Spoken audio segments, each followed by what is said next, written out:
જાંબુવતી અને સત્યભામા સાથે પણ ભગવાનના વિવાહ થાય છે। એ પછી ભગવાનની 8 પટરાણીઓમાં બતાવેલી છે કે સૂર્યની પુત્રી કાલિંદી તપ કરતી હોય ને ભગવાન પાસે બ્રહ્માજી પાસે વરદાન માંગી છે કે ભગવાન નારાયણ સાથે મારે લગ્ન કરવા છે। એટલે કાલિંદીના લગ્ન ભગવાન કૃષ્ણ સાથે થાય છે। એ પછી કૌશલ દેશના રાજા નગ્નજીતની પુત્રી નાગનજીતી કે સત્યાના લગ્ન પણ ભગવાન કૃષ્ણ સાથે થાય છે। એ પછી અવંતીના રાજા અનુબિદની બેન મિત્રવૃંદાના લગ્ન મિત્રવૃંદાના સ્વયંવરમાં પાંડવો અને કૃષ્ણ ભગવાન જાય છે અને સ્વયંવરમાંથી મિત્રવૃંદાને ભગવાન જીતીને લઈ આવે છે। મિત્રવૃંદા સાથે ભગવાન લગ્ન કરે છે। એ પછી ભગવાનની ભાઈ સુતકીર્તિ અને સુતકીર્તિની પુત્રી ભદ્રા સાથે ભગવાનના લગ્ન થાય છે। એ પછી બતાવેલું છે મદ્રદેશના રાજાની પુત્રી લક્ષ્મણા સાથે ભગવાનના લગ્ન થાય છે।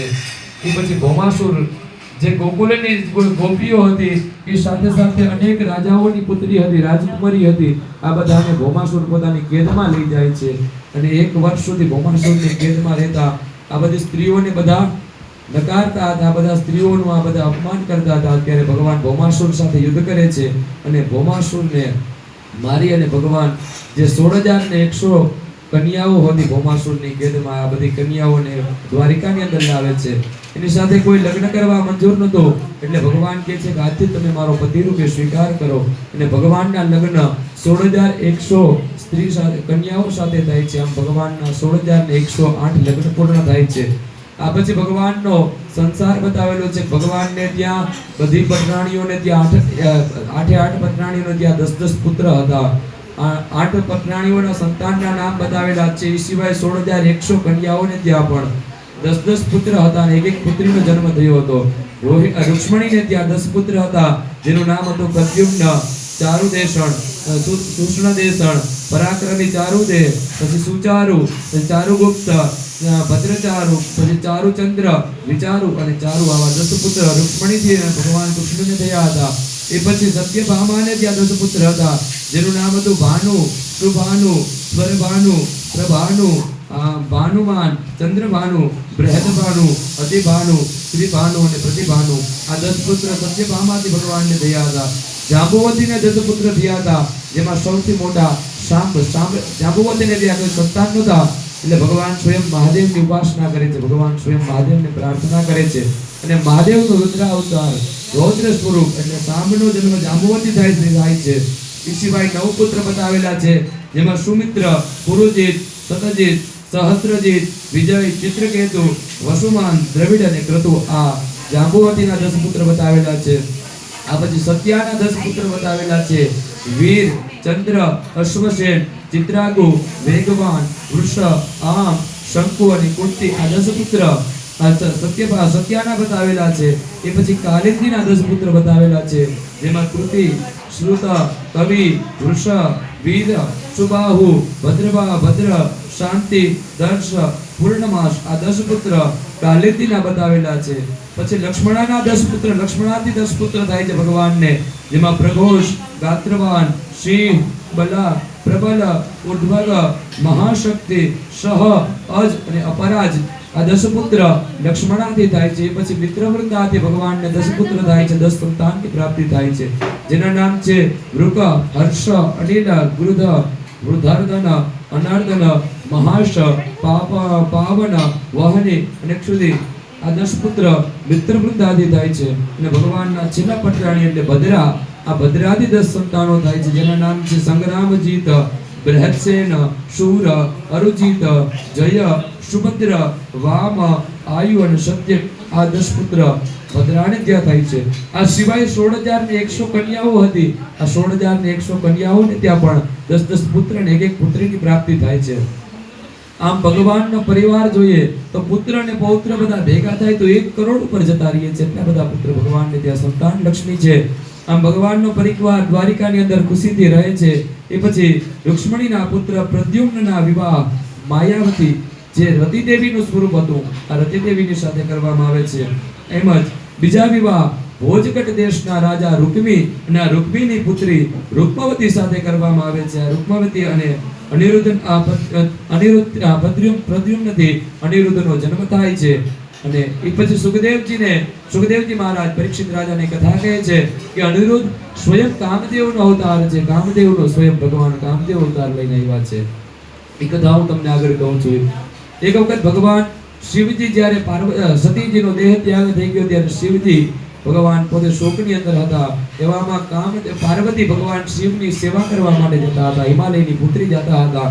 એવામાં કામદેવને બધા દેવતાઓએ દેવ કાર્ય સિદ્ધ કરવા માટે આજ્ઞા કરી કે તમે એક કાર્ય કરો, આ જે શિવજી છે એની ઉપર તમે તમારા કામ બાણનો પ્રયોગ કરો અને શિવજી જો કામની અંદર વશ થઈ જાય અને પાર્વતી સાથે લગ્ન કરે તો દેવનું કાર્ય સિદ્ધ થાય. એટલે કામ પોતાના બાણ શિવજી ઉપર ચડાવે છે. પછી શિવજી કામને ભસ્મ કરી દે છે. ત્યારે રતિદેવી પ્રાર્થના કરે છે, પ્રભુ તમે મારા સ્વામીને ભસ્મ કરી દો, મારી પર કૃપા કરો. ત્યારે ભગવાન શિવજી રતિદેવીને કહે છે કે તમારા પતિદેવ ભગવાન કૃષ્ણના પુત્ર પ્રદ્યુમ્ન અને પ્રદ્યુમ્નના પુત્રને ત્યાં જન્મ લેશે, અનિરુદ્ધને ત્યાં તમારા પતિ જન્મ લેશે અને તમારે પુત્રની જેમ એની સેવા કરવાની રહેશે, ત્યારે તમારા પતિ તમને મળશે. એટલે અનિરુદ્ધ કામદેવનું સ્વરૂપના રૂપની અંદર જન્મ થાય છે. અને થોડા જ સમય થયા તો આ બલિના પુત્ર બાણાસુર અને બાણાસુરની પુત્રી ઉષાના રૂપમાં રતિદેવીનો જન્મ થાય છે.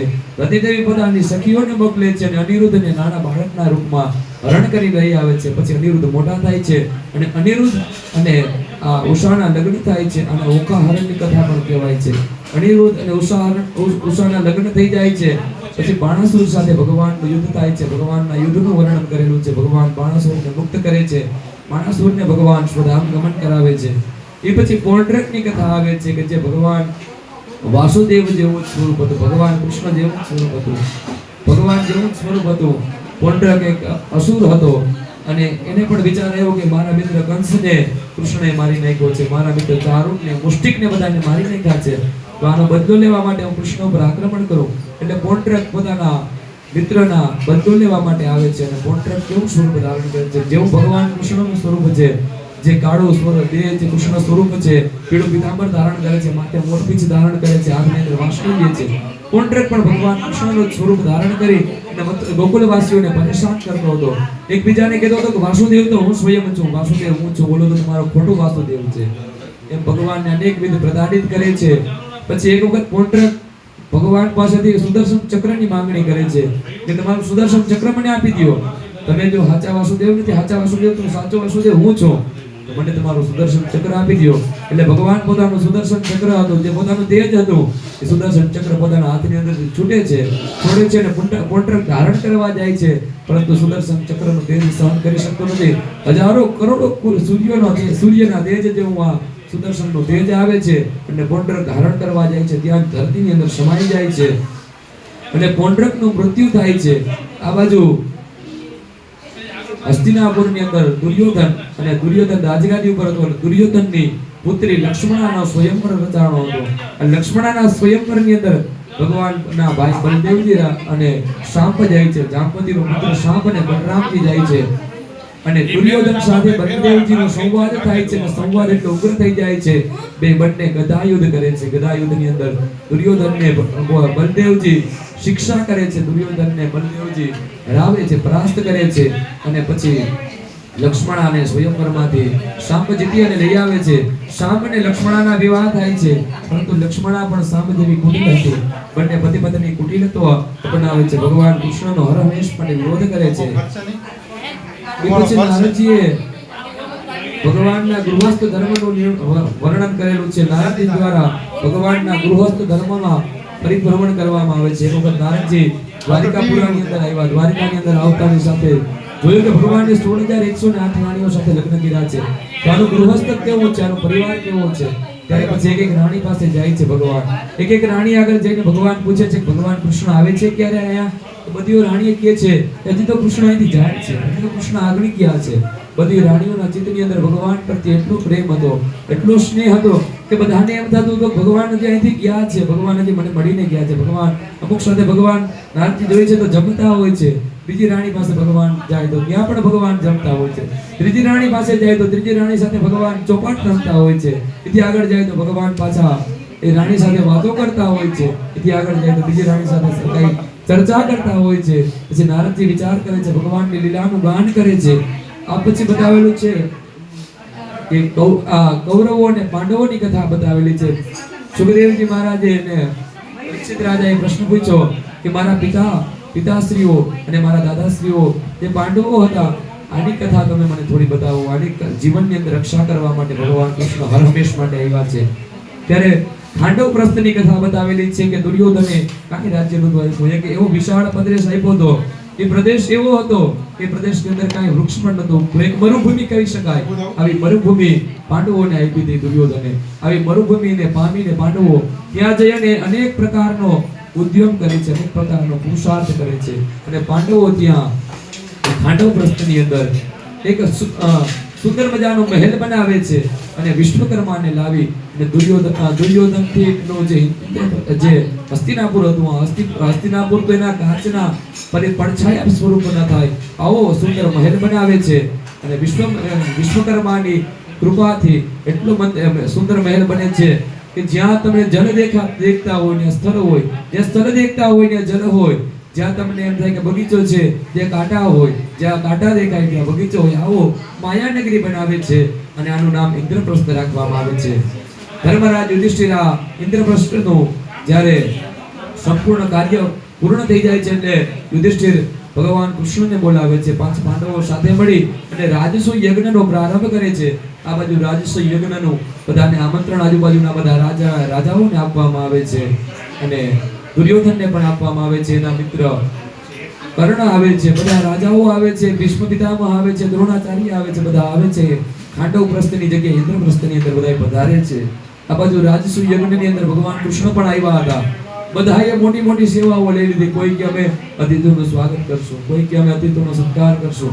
છેલ્લે ભગવાન કૃષ્ણ કીધા એટલે રાજસુ યજ્ઞની અંદર ભગવાન કૃષ્ણ એઠવાડ ઉપાડે છે. ભગવાન કૃષ્ણ બધાનો એઠવાડ ઉપાડીને સેવા કરે છે. આ કૃષ્ણ હતા. કૃષ્ણ એટલે ખાલી ભગવાન થઈને રાજાધિરાજ તરીકે નહીં, પરંતુ બધાની સેવા કરનાર હતા. આ રાજસુ યજ્ઞની અંદર ઘણા રાજાઓ આવે છે. આમાં શિશુપાલ આવે છે અને શિશુપાલ આવ્યા એટલે શિશુપાલને વિચાર આવ્યો કે આ જરાસંઘ, શિશુપાલ, આ બધા મોટા મોટા પરાક્રમીઓ રાજા આવે છે એટલે જરાસંઘ આવે છે. પ્રથમ જરાસંઘને આમંત્રણ આપે છે. જરાસંઘ માનતો નથી અને અનેકવિધ પ્રતાડિત કરે છે. ત્યારે ભીમ અને ભગવાન કૃષ્ણ પરમાત્મા જાય છે અને જરાસંઘ અને ભીમનું યુદ્ધ થાય છે, મલ્લયુદ્ધ કરે છે. જરાસંઘને અનેક વખત ભીમ પછાડીને મારી નાખવાનો પ્રયત્ન કરે છે, પરંતુ જરાસંઘનું મૃત્યુ થતું નથી. ત્યારે ભગવાન કૃષ્ણ પરમાત્મા એક નાનકડી લાકડીનો ટુકડો લે, લાકડીનો ટુકડો ચીરે અને બે કટકા આજુબાજુ અલગ દિશાની અંદર ફેંકી દે. ત્યારે ભીમને ખબર પડી ગઈ કે જરાસંઘનું શરીર ચીરી નાખવાનું કહે છે અને બે ભાગ ઊંધી દિશામાં, વિરુદ્ધ દિશાની અંદર ફેંકી દેવામાં આવે છે. ત્યારે જરાસંઘનો વધ થાય છે. ભીમ દ્વારા જરાસંઘની હત્યા થાય છે.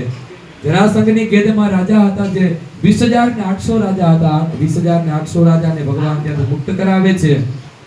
આ 20,800 રાજાના હૃદયની અંદર ભગવાને એમને પ્રેમની, ધર્મની સ્થાપના કરી લીધી. આ પછી જરાસંઘનો યુગ વધ થઈ ગયો. ત્યારે સુખદેવજીને પરીક્ષિત રાજા પ્રશ્ન પૂછે છે કે જરાસંઘને અનેક વખત મારવામાં આવ્યો તો પણ કેમ મૃત્યુ નહોતું થતું? ત્યારે કહે છે કે જરા નામની અસુર રાક્ષસી હતી. આ રાક્ષસીએ આ બાળકનો જન્મ થતાની સાથે 2 ભાગમાં જન્મ થયો હતો. શરીરના 2 ટુકડા હતા અને આ રાક્ષસીએ આ બાળકને જોડ્યો હતો. આ રાક્ષસીએ આનું શરીર ભેગું કર્યું હતું એટલે એના આશીર્વાદ આપેલા હતા કે જ્યાં સુધી કટકા થશે ત્યાં સુધી જોડાઈ જશે. પરંતુ વિરુદ્ધ દિશાની અંદર કટકા ગયા એટલે કટકા શરીર ભેગું થયું નહીં. ને અહીંયા જરાસંઘનો વધ થાય છે. જરાસંઘનો વધ થતાની સાથે જ શિશુપાલ આવે છે. શિશુપાલને પોતાના મિત્રનો વધ થતા જોયો એટલે શિશુપાલ ક્રોધિત થઈ જાય છે અને ભગવાન કૃષ્ણ પરમાત્માને ન કહેવા યોગ્ય શબ્દ કહેવા માંડે છે. ન કહેવાના શબ્દનો ઉચ્ચાર કરે છે. ભગવાન કૃષ્ણ પરમાત્માનું વરદાન હતું શિશુપાલને કે 100 વખત અપશબ્દ કહેશે, 100 વખત અપમાન કરશે, ત્યાં સુધી શિશુપાલને ભગવાન કૃષ્ણ કાંઈ નહીં કહે. પરંતુ જ્યારે 101 વખત કહેશે ને ત્યારે એનો વધ કરી નાખશે. બ્રહ્માજીની શિશુપાલની માતાએ ભગવાન બ્રહ્માની તપસ્યા કરી હતી અને બ્રહ્માજીને તપશ્ચર્યા કરી તો એના એક પુત્ર પ્રાપ્ત થયો, પરંતુ મૃત પામેલો પુત્ર હતો. એનું શરીર જન્મતા સાથે જ મૃત્યુ પામી ગયું હતું. ત્યારે ભગવાન કૃષ્ણના ચરણે લઈ જાય છે. ભગવાન કૃષ્ણના ખોળામાં રાખે છે અને ભગવાનના ખોળામાં રાખતાની સાથે એનો પાછો દેહની અંદર પ્રાણ આવે છે. પરંતુ બ્રહ્માજી કહે છે કે જે તારા બાળકને જીવતો કરશે એ જ પાછો એનો વધ કરશે, એના હાથે જ એનું મૃત્યુ થશે. અને ત્યારે ભગવાન કૃષ્ણને એના શિશુપાલના માતા પ્રાર્થના કરે છે કે મારા પુત્રને તમે એક ભૂલમાં ન મારી નાખતા, મારા પુત્રને 100 ભૂલ કરે ત્યાં સુધી તમે ક્ષમા કરજો. ત્યારે ભગવાન વચન આપે છે અને શિશુપાલ એક પછી એક અપશબ્દ કેવા લાગ્યો, એક પછી એક ખરાબ શબ્દ ભગવાન કૃષ્ણને કેવા લાગ્યા. પછી જ્યારે 100 અપશબ્દ પૂર્ણ થાય ત્યારે ભગવાન પોતાના હાથની અંદરથી સુદર્શન ચક્રને છૂટું કરે છે અને સુદર્શન ચક્રથી શિશુપાલનો વધ થાય છે. જ્યારે શિશુપાલને ભગવાન મારી નાખે છે એ પછી દુર્યોધનનું આગમન થાય છે. દુર્યોધન અને કર્ણ આ ઇન્દ્રપ્રસ્થની અંદર આવે છે. ઇન્દ્રપ્રસ્થની અંદર આવતાની સાથે દુર્યોધન જોઈ છે કે જ્યાં અહીંયા તો આગળ થોડું જળ છે એટલે દુર્યોધન પોતાના વસ્ત્ર ઊંચા લઈને હલવા જાય છે. તો જ્યાં જળ હતું, જ્યાં જળ દેખાતું હતું ત્યાં સ્થળ હતું. એથી થોડાક આગળ દુર્યોધન જાય છે. એમ થયું કે આગળ તો જમીન છે એટલે વસ્ત્ર નીચે મૂકી દીધા તો જળની અંદર પડ્યો. થોડી વાર થઈ દુર્યોધનને પોતાનું અપમાન લાગે છે. ઘણી જગ્યાએ એમ કહે છે કે દ્રૌપદીએ એનું અપમાન કર્યું, પરંતુ દ્રૌપદી ક્યારે અપમાન ન કરે. દ્રૌપદી એક સતી નારી હતી. દ્રૌપદીએ હાસ્ય પણ નથી કર્યું. માત્ર ને માત્ર પાંડવોના આ માયાજાળની અંદર દુર્યોધન ફસાઈ ગયો હતો. એના મનની અંદર એક વેર જાગી ગયો હતો અને વેર જાગી ગયાની સાથે જ આ પાંડવોની સાથે પછી ધૃતક્રીડા થાય છે. ધૃતક્રીડાની અંદર પાંડવો બધું હારી જાય છે. છેલ્લે દ્રૌપદીને હારી જાય છે અને દુશાસન દ્વારા દ્રૌપદીના વસ્ત્રાહરણની કથા બતાવેલી છે. વસ્ત્ર ચીર ખેંચે છે ત્યારે ભગવાન દ્વારિકાનો નાથ એના ચીર પૂરે છે. ભગવાન કૃષ્ણ પરમાત્મા આ દ્રૌપદીના ચીર પૂરે છે. આ દ્રૌપદીના ચીર હરણની કથા બતાવેલી છે. પછી પાંચે પાંડવો દ્રૌપદીજી આ બધા 12 વર્ષના વનવાસની અંદર પ્રસ્થાન કરે છે. 12 વર્ષ સુધી વનવાસમાં જાય છે. એ પછી આગળ કથા બતાવેલી છે કે ભગવાન દ્વારા દંતવક્રની સાથે યુદ્ધ થાય છે. દંતવક્ર લડે છે. કારણ કે એક વખત દંતવક્રને વિચાર આવે છે કે ભગવાન કૃષ્ણએ મારા મિત્ર શિશુપાલને મારી નાખ્યો, મારા મિત્ર સાલ્વને મારી નાખ્યો, મારા મિત્ર પોન્ટ્રકને મારી નાખ્યો, તો મારે કૃષ્ણ સાથે બદલો લેવો જોઈએ. એટલે દંતવક્ર આવે છે અને દંતવક્ર ભગવાન સાથે યુદ્ધ કરવા માટે જાય છે, બદલો લેવા માટે જાય છે. અને દંતવક્ર ભગવાન સાથે યુદ્ધ કરે છે. મલ્લયુદ્ધની અંદર દંતવક્રને ભગવાન મારી નાખે છે. એ પછી દંતવક્રનો ભાઈ વિદુરથ આવે છે અને વિદુરથને પણ ભગવાન એક જ તલવારના ઝાટકે મારી નાખે છે. એ પછી બલરામજી મહારાજ તીર્થયાત્રા કરવા જાય છે. દાઉજી મહારાજની કથા આવે છે કે બલદેવજી મહારાજે અનેક તીર્થોનું વર્ણન કરેલું છે. બલરામજી મહારાજ અનેક તીર્થોની અંદર તીર્થયાત્રા કરેલી છે. એની અંદર તીર્થોના નામ બતાવેલા છે. પૃથુદર્શ નામના તીર્થની અંદર ગયો, બિંદુસર્ય નામના તીર્થમાં ગયા, પછી તીર્થકૂટમાં ગયા, સુદર્શન તીર્થમાં ગયા, વિશાલ તીર્થમાં ગયા, પછી બ્રહ્મ તીર્થમાં ગયા, ચક્ર તીર્થમાં ગયા, સરસ્વતી નદીની અંદર સ્નાન કરે છે, યમુનામાં સ્નાન કરે છે, એ પછી ગોમતીમાં સ્નાન કરે છે અને અંતે નૈમિષારણ્યની અંદર બલદેવજી જાય છે. બલરામજી નૈમિષારણ્યમાં જાય છે. જ્યાં નૈમિષારણ્યની અંદર બલદેવજીને જોઈ છે, બલરામજીને જોઈ છે તો ત્યાં બેસેલા 88,000 ઋષિમુનિઓ હતા. આ બધા ઊભા થઈ ગયા છે. બલરામજીનું બધા સન્માન કરે છે. પરંતુ આ ઋષિમુનિઓ જેની પાસેથી કથા સાંભળતા હતા એવા રોમહર્ષણના પુત્ર ઉગ્રશ્રવા નામના રોમહર્ષણ નામના સુત પૌરાણિક હતા.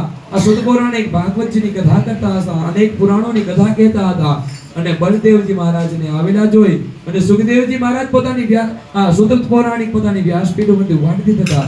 સુત પૌરાણિક ઉભા નથી થતા એટલે બલદેવજીને વિચાર આવે છે કે આ બધા ઋષિઓ ઉભા થઈ ગયા, બધા એકથી એક મોટા જ્ઞાનીઓ છે, આ બધા બ્રહ્મને જાણનાર છે, આ બધા ઉભા થઈ ગયા, બધાએ મારું સન્માન કર્યું, પરંતુ આ સુત પૌરાણિક મારું સન્માન ન કર્યું. અને સુત પૌરાણિક તો બ્રાહ્મણ પણ નથી અને પુરાણોની ચર્ચા કરે છે. એટલે ભગવાનના ભાઈ શંકરશણને દાઉજી મહારાજને વિચાર આવે છે કે આ બ્રાહ્મણ નથી, સુત છે અને સુત થઈને અને આની મારું અપમાન કર્યું, પુરાણના કથા કરે છે, પુરાણનું પ્રવચન કરે છે અને અધિકાર નથી. એટલે સુતજી મહારાજ ઉપર દાઉજી મહારાજની ક્રોધ આવે છે અને દાઉજી મહારાજ સુત પૌરાણિકની હત્યા કરી નાખે છે, વધ કરી નાખે છે. સુત પૌરાણિકનો વધ કરી નાખ્યો ત્યાં તો એને પણ પ્રાયશ્ચિત થાય છે, અનેક પ્રકારનો પશ્ચાતાપ થાય છે. પશ્ચાતાપ થાય ત્યારે કોઈ સંતોને પૂછે છે, કોઈ સાધુઓને પૂછે છે. ત્યારે વ્યાસજી સ્વયં આવે છે અને વ્યાસજી કહે છે કે મેં મારા 4 શિષ્યોને 4 વેદનું કામ સોંપ્યું છે અને એક શિષ્ય રોમહર્ષણને 18 પુરાણોનું કામ સોંપ્યું છે. 18 પુરાણોનું જે કોઈ અધ્યયન કર્યું છે અને આ 18 પુરાણોનો જનમાનસ સુધી પહોંચાડનાર રોમહર્ષણ હતા અને તમે મારી નાખ્યા છે અને તમે હત્યા કરી છે. આજે તમને હવે બ્રહ્મ હત્યા લાગશે અને બ્રહ્મ હત્યા લાગી એટલે દાઉજી મહારાજ બતાવે છે બ્રહ્મ હત્યાનું નિવારણ શું છે. બ્રહ્મ હત્યા કદાચ આપણી ઉપર આવી જાય, બ્રહ્મ હત્યાનું નિવારણ શું થાય? એટલે દાઉજી મહારાજ અનેક પ્રકારના તીર્થની અંદર તીર્થયાત્રા કરે છે. બ્રહ્મ હત્યા કોઈથી નષ્ટ થતી હોય તો તીર્થયાત્રા જ છે. અને તીર્થયાત્રા કેમ કરી શકાય કે ખુલ્લા પગે તીર્થની અંદર જવું, તીર્થની અંદર 24 કલાકથી વધારે વાસ કરવો, એ તીર્થનું સેવન કરવું, તીર્થનું જલપાન કરવું, તીર્થમાં સ્નાન કરવું. આ રીતે બલરામજી મહારાજ તીર્થયાત્રાનો પ્રારંભ કરે છે. કૌશિકી નદીની અંદર તીર્થયાત્રા કરે, સ્નાન કરે છે. એ પછી સરયુ નદી અયોધ્યામાં સ્નાન કરે છે. પછી પુલહાશ્રમની અંદર ગયા, પછી ગંડકીમાં સ્નાન કરે છે. એ પછી ગોમતીની અંદર સ્નાન કરે છે. દ્વારિકાની અંદર ગોમતી નદી આવી છે ને, ગોમતી નદી પણ તમને બ્રહ્મ હત્યામાંથી મુક્ત કરનારી છે. ગોમતી નદીના વિશે સંતો એમ કહે છે ગો સદૃશી મતિ, કે ગો કહેતા પુરાણ, ગો કહેતા વેદ, વેદ જેવી જેની મતિ થઈ જાય અને એવી મતિ થઈ જાય પછી સમુદ્રની અંદરથી આવતું ખારું પાણી પણ એક તમારે મુક્તિનું પાત્ર થઈ જાય. સમુદ્રની અંદરથી આવતું ખારું પાણી પણ એક સમય માટે મીઠું થઈ જાય. ગોમતી નદીની અંદર પણ હજી એક વખત તમે વર્ષમાં જાઓ ને તો એક દિવસ ગોમતીનું પાણી મીઠું થઈ જાય. ગોમતીનું પાણી સમુદ્રમાંથી આવે, પરંતુ એક દિવસ એવું આવે કે જે ગોમતીનું પાણી આખું મીઠું થઈ જાય, કારણ કે એમાં ભગવાન સ્વયં વાસ કરે છે. આ ગોમતી નદીની અંદર સ્નાન કરે છે, એ પછી ગયાજીની અંદર સ્નાન કરે છે, પછી વિપાશાની અંદર સ્નાન કરે છે, શ્રોણ નદીની અંદર સ્નાન કરે છે, પછી ગંગા સાગરના સંગમની અંદર સ્નાન કરે છે. પછી દાઉજી મહારાજ મહેન્દ્ર પર્વત ઉપર જાય છે. મહેન્દ્ર પર્વત ઉપર જઈ જ્યાં પરશુરામજીના દર્શન કરે છે, પરશુરામજીને પ્રાર્થના કરે છે મને બ્રહ્મહત્યામાંથી મુક્ત કરો. એ પછી 7 પ્રકારની ગોદાવરી બતાવેલી છે, સાથે ગોદાવરીમાં સ્નાન કરે છે. એ પછી વેણામાં સ્નાન કરે છે, ચંપામાં સ્નાન કરે છે, ભીમરથીમાં સ્નાન કરે છે, શ્રીશૈલ જાય છે જ્યાં ભગવાન મહાદેવ વાસ કરે છે, ત્યાં જે મહાદેવના દર્શન કરે છે. એ પછી દ્રવિડ પ્રદેશમાં જાય છે, કામાક્ષી જાય છે, શિવકાશી જાય છે, વિષ્ણુકાશી જાય છે, ત્યાં જઈને ભગવાનની પૂજા કરે છે. આ પછી કાવેરી, શ્રીરંગ આદિ અનેક પ્રકારના તીર્થની અંદર જાય છે. વૃષભ પર્વત પર જાય છે, અંતે મથુરાની અંદર જાય છે. પછી સેતુબંધની અંદર જઈને પોતાના બધા પાપમાંથી મુક્ત થાય છે. એ પછી એક કથા બતાવેલી છે. સુખદેવજી કહે છે પરીક્ષિત રાજાને, આ પછી તમને કે આગળની કથા બતાવું કે વાસુદેવના ભાઈ દાઉજી મહારાજ પોતાની બ્રહ્મહત્યામાંથી મુક્ત થયા. એ પછી આગળ કથા બતાવેલી છે કે ભગવાનના પરમ મિત્ર, ભગવાનના પરમ સખા એવા સુદામાની કથા બતાવેલી છે. સુખદેવજી મહારાજ કહે છે કૃષ્ણસ્યાસિત સખા કાશ્ચિત બ્રાહ્મણો બ્રહ્મવિત્તમઃ વિદેક્ત ઇન્દ્રિયશ્ચાર્ધે પ્રસન્નાત્મા જીતેન્દ્રિયઃ. સુદામાની કથા બતાવેલી છે કે સુદામા ભગવાન કૃષ્ણ પરમાત્માનો એક પરમ સખા હતો, પરમ મિત્ર હતો, બ્રાહ્મણ હતો, બ્રહ્મનું વેતન કરતો હતો, બ્રહ્મવિત્તમઃ વિરક્ત ઇન્દ્રિય, પોતાની ઇન્દ્રિયો પર જીતેલો હતો, પોતાની ઇન્દ્રિયોને પોતાના નિયંત્રણની અંદર રાખેલો હતો. અને આ સુદામાજીની કથા કહે છે કે આ સુદામાજી અત્યંત ગરીબ હતા, અત્યંત નિર્ધન હતા, પરંતુ સુદામાજીને એક વ્રત હતું, અયાચકપણાનું વ્રત. ક્યાંય યાચના ન કરવી, ક્યાંય માંગવું નહીં, ક્યાંય માંગવા જવું નહીં, આવું પાવન વ્રતનું પાલન કરતા હતા. પોતાના કાર્ય બતાવેલું છે કે માત્ર ને માત્ર સ્નાન સંધ્યા આદિ કાર્ય કરતા, પોતાના જીવનની અંદર માત્ર ને માત્ર ગોવિંદનું ગુણ ગાતા, ભગવાનનું કીર્તન કરતા, ભગવાનના નામ સ્મરણ કરતા, જીવન પર્યંત આ જ કાર્ય કરતા. સુદામાના પત્નીનું નામ બતાવેલું છે, સુશીલા નામની એના પત્ની હતા. સુદામાજી એક વખત પોતાના ઘરે હતા એટલે સુશીલાજી કહે છે કે સ્વામીના ઘણા સમય થઈ ગયો છે, મેં તો મારા શરીરની અંદર એક પણ દાણો અનાજનો નથી નાખ્યો, પરંતુ આપણા બાળકોને પણ હવે તો 5-5, 6-6 દિવસથી 11 છે, બધાને 15 દિવસે એકવાર 11 આવે, આપણે તો રોજ 11 થાય છે. તો તમે કંઈક કરો ને, તમારા મેં સાંભળ્યું છે તમારા મિત્ર દ્વારિકાના નાથ છે, મળવા જાવ ને. ત્યારે સુદામાજી કહે છે કે નહીં એ પ્રિય મારે ન જવાય. સુશીલાજીને કહે છે કે મારે ન જવાય, કારણ કે હું મોટો છું ને હું ક્યારેય માંગુ નહીં, હું તો અયાચક છું, હું ક્યારેય માંગી ન શકું. ત્યારે સુદામાજીને સુશીલા કહે છે કે તમે માંગો નહીં તો કંઈ નહીં, પરંતુ તમારા મિત્રને તમે મળવા તો જઈ શકો ને. તમારા બાળપણના સખા છે, બધાય કહે છે કે એને રાજ ઐશ્વર્ય એટલું બધું છે, તમે ગુરુકુળની અંદર ગુરુજીની પાઠશાળાની અંદર સાથે ભણતા હતા, તો તમારા મિત્રને તમે મળવા ન જઈ શકો. ત્યારે સુદામા કહે છે કે મળવા જાવ પણ એક શરતે, હું મોટો છું, તેના છોકરા માટે મારે કંઈક લઈ જવું જોઈએ. આ સુદામાનો ભાવ છે. પછી આ આડોશ પાડોશની અંદરથી સુદામાના પત્ની સુશીલાજી જાય છે, એક બ્રાહ્મણના ઘરે જઈને કહે છે કે તમારા ભાઈને દ્વારિકા જવું છે, તો મને થોડા પૌવા આપો ને. એટલે બ્રાહ્મણી આવી અને દોડીને એક ત્રાસ ભરીને, સોનાનો ત્રાસ ભરીને આવે છે કે લ્યો માતા, આમાંથી તમારે જોઈએ એટલા લઈ લ્યો. તો સુશીલાજી 4 મુઠ્ઠી પૌવા લે છે. એટલે બ્રાહ્મણી કહે છે કે નહીં, આ બધું તમારા માટે જ છે, તમે લેતા જાઓ. ત્યારે સુશીલા કહે છે નહીં, તો તમારા ભાઈને જવું છે એટલા માટે લઉં છું ને, આ લઈ જાઉં છું, આ પણ હું પાછો જ્યારે મારી આગળ આવશે ત્યારે હું તમને પાછું આપી દઈશ, હાથી ઉછીનું લઈ જાઉં છું, હું તમારું માંગવા નથી આવી. કારણ કે સુદામાજીને તો અયાચક વ્રત છે, ને હું જો માંગીને લઈ જાઉં તો એ દ્વારિકાના નાથ સુધી ન પહોંચે, એટલા માટે સુશીલા આ 4 મુઠ્ઠી પૌવા લાવે છે. આ 4 મુઠ્ઠી પૌવાને બાંધવા માટે કઈ કપડું નહોતું, એટલે સુશીલાજી પોતાની સાડીનો છેડો તોડીને બાંધે છે. એમાં ત્યારે સુદામાજી ના પાડે છે, સુશીલા આમાં ન બાંધ, આ સાડી એક જ છે, તું એ જ ધોઈને એ જ પાછી પહેરે છે. ત્યારે સુશીલા કહે છે કે આ પાલવનો છેડો છે થોડોક લાંબો હોય છે, આ ખોટો લટકતો હોય છે, એટલે આમાં બાંધી દઉં તો આ છેડો મારે હાચો ઓછો. આમ કહીને સુદામાને 4 મુઠ્ઠી પૌવા બાંધી દે છે. સુદામાજી ત્યાંથી હાલતા થઈ જાય છે, દ્વારિકાનો કેળો પકડે છે, હાથની અંદર લાકડી છે, ટુકડો દેહ છે, શરીર ઉપર એક પોતડી છે ને એ લાકડીની અંદર એક પોટલી બાંધેલી છે, અને મુખ ઉપર ભગવાન કૃષ્ણ પરમાત્માનું અવિરત નામ સ્મરણ કરે છે. સુદામા ભગવાનનું નામ સ્મરણ કરતા કરતા થોડાક આગળ જાય છે તો સુદામાનો દેહ થાકી જાય છે, સુદામાનો દેહ પડી જાય છે. આ બાજુ દ્વારિકાના નાથને ખ્યાલ આવે છે કે મારો મિત્ર આવે છે, સુદામો આવે છે, એટલે ગરુડજી મહારાજને આજ્ઞા કરે છે કે સુદામો જ્યાં સૂતો છે ત્યાંથી તમે ઉપાડી લ્યો અને દ્વારિકાના દ્વાર સુધી પહોંચાડી દો. એટલે આ બાજુ ગરુડજી મહારાજ પોતાની પીઠ ઉપર, સુવાળી પીઠ ઉપર સુદામાને બેસાડે છે, ઉપાડી દ્વારિકાના દ્વાર ઉપર જગાડે છે. જ્યાં સુદામાજી મહારાજ જોઈ છે તો સામે એક રમણીય નગર દેખાતું હતું. એના દ્વાર જો તો તમે સોનેથી બનેલા હતા અને મોટા મોટા ગગનચુંબી ઇમારતો હતી. આવી નગરી જોઈને સુદામાને વિચાર આવ્યો કે આ કયું નગર હશે, અને ત્યાં દ્વારપાલને પૂછે છે કે આ કયું નગર છે, એના રાજા કોણ છે? ત્યારે કહે છે કે આ તો દ્વારિકાપુરીમાં તમે પહોંચી ગયા. કે હું આજ સવારે નીકળ્યો એટલે બપોર થયો તો હું દ્વારિકા પહોંચી ગયો. કે ઓહો પ્રભુ તારી લીલા તો જો અદભુત.